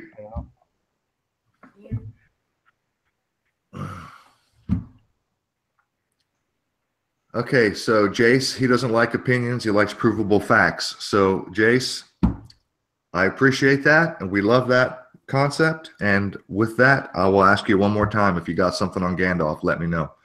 Not opinion, provable fact. And shout out announcement, next week we have John LeBon will be joining us next week. The famous, the infamous John LeBon. John LeBon. Oh my God. Oh my God, JLB.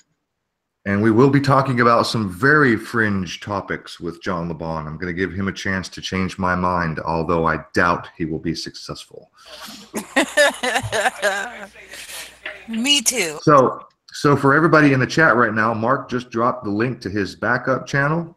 Everybody go over and subscribe to Global Agenda before he loses his main channel. 13,000 subscribers. We certainly hate to see it go, so be on your best behavior, Mark. Go and delete all your, and I mean delete. Don't put them on private, dude. You know better, right?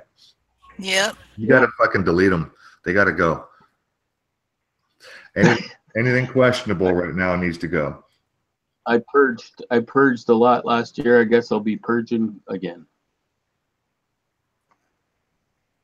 So on that, I'm not sure if Josh is going to be firing up his We'll Do It Live show tonight. Maybe he is, and if he is, I'll be over there after we get done here.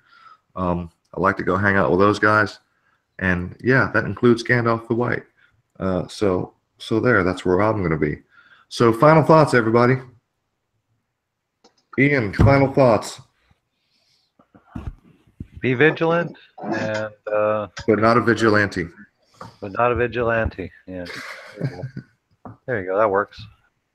No, it's good being here, guys. It's been a while, so. Yeah, it's cool hearing from you. Glad to see you're alive and kicking still, and.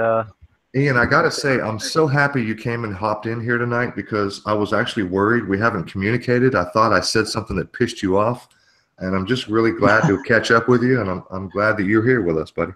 That's all right. Absolutely. It's all right. You've been pretty quiet. You haven't even communicated on Skype. Yeah. Well, I'm here now, so. Woohoo! I just stepped away from most of it for a while because it just, I don't know, just got it to be quite a lot. And then just sort of laid low. Then my channel got deleted, so I was like, I got to tell these guys about that. So. Oh, so you're here for selfish reasons. Yeah, I'm here to promote. I'm here to promote my new channel. I'm here to promote my new channel. Oh. Hey, I wasn't gonna say it. I was thinking it. Ian, God bless you, buddy. We love you, Ian. It was Canadian. We love you, Ian. We do love you. It's more of an off-air conversation. Aaron. Yeah, but Derek says that Gematria Native boy Tikuri, my boy there, Blackstone deleted a video and they still gave it a strike afterwards. That was Blackstone Intelligence, right? They was doing the Las Vegas shooting. Yeah, I've got Blackstone. Derek says he got smoked for friggin' a strike after a video was deleted. I don't know how that works, but now wait a minute. We covered this. We covered this at the beginning of the show. Because Ian popped in and he said that he got a strike on a video that he deleted, and then after getting a little bit more detail, it seems like now this. I don't know about this with Blackstone, but it may have been a case where the final strike, which gives you the termination, was pending or in process, and the timing is an issue. Oh. So when it comes to Blackstone having a video struck after it was deleted, I'm going to need more information as to exactly when it was deleted, because if it was deleted for a day or two or three before the strike, he probably would not have gotten the strike. But it might have been a case where the strike came in and it was in the process of being processed and then he deleted it while the process was still going on, and then he still got the strike because it was already being processed. So I'm just going to need some more information on that front. Yeah, Derek says you're probably right. Just looking at the chat. and you could be right. I don't know how long. I mean, you and I know if we're delete, we can see it, but in their YouTube world, you might be getting struck as that's being reprocessed to become out of your video. So.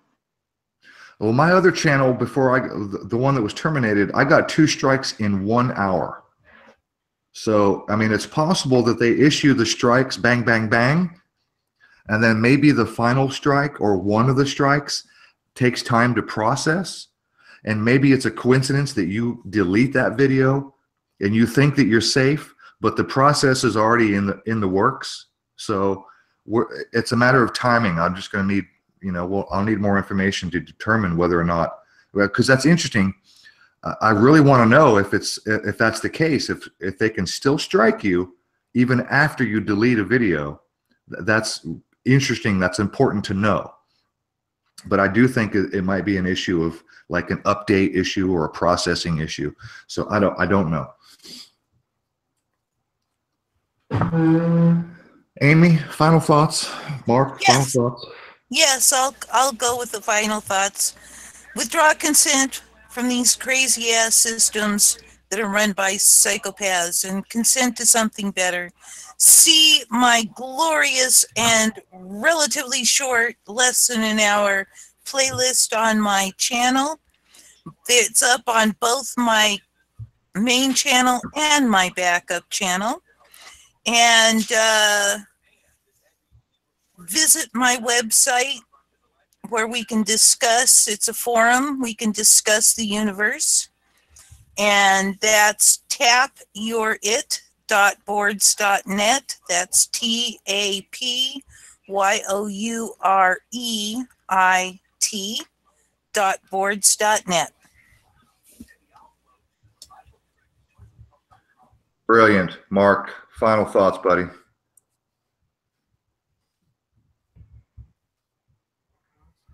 Mark? Do we lose him? Did we lose him? I'm not seeing him. He's on satellite, so I don't know if he's. Uh-oh, he's gone. All right. Well, I got the outro ready to go here. So. You do? Oh, Yeah, that's my boy. All right.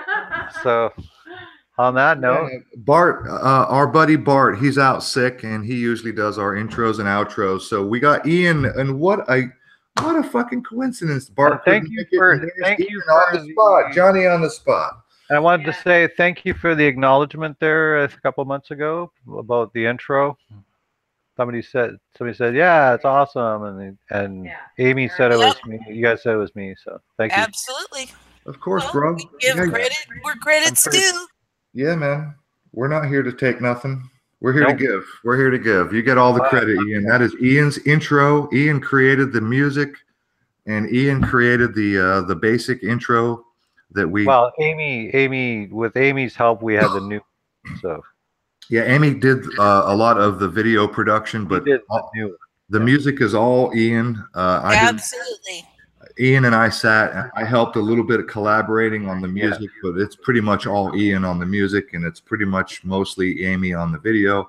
So that's our intro and outro, and we do love you all. And it looks like Mark dropped out. So, Mark, we love you. Thanks for joining us. Thanks for filling in. As always, Mark, you are family to us. And we thank you all. A couple of new faces in the chat. I'm not going to read off names. If you got a wrench, you know we love you. And if you're a new face, thanks for being with us.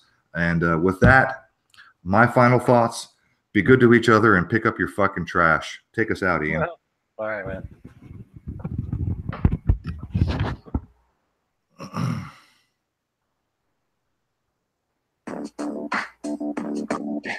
Amy, post a link to your blog.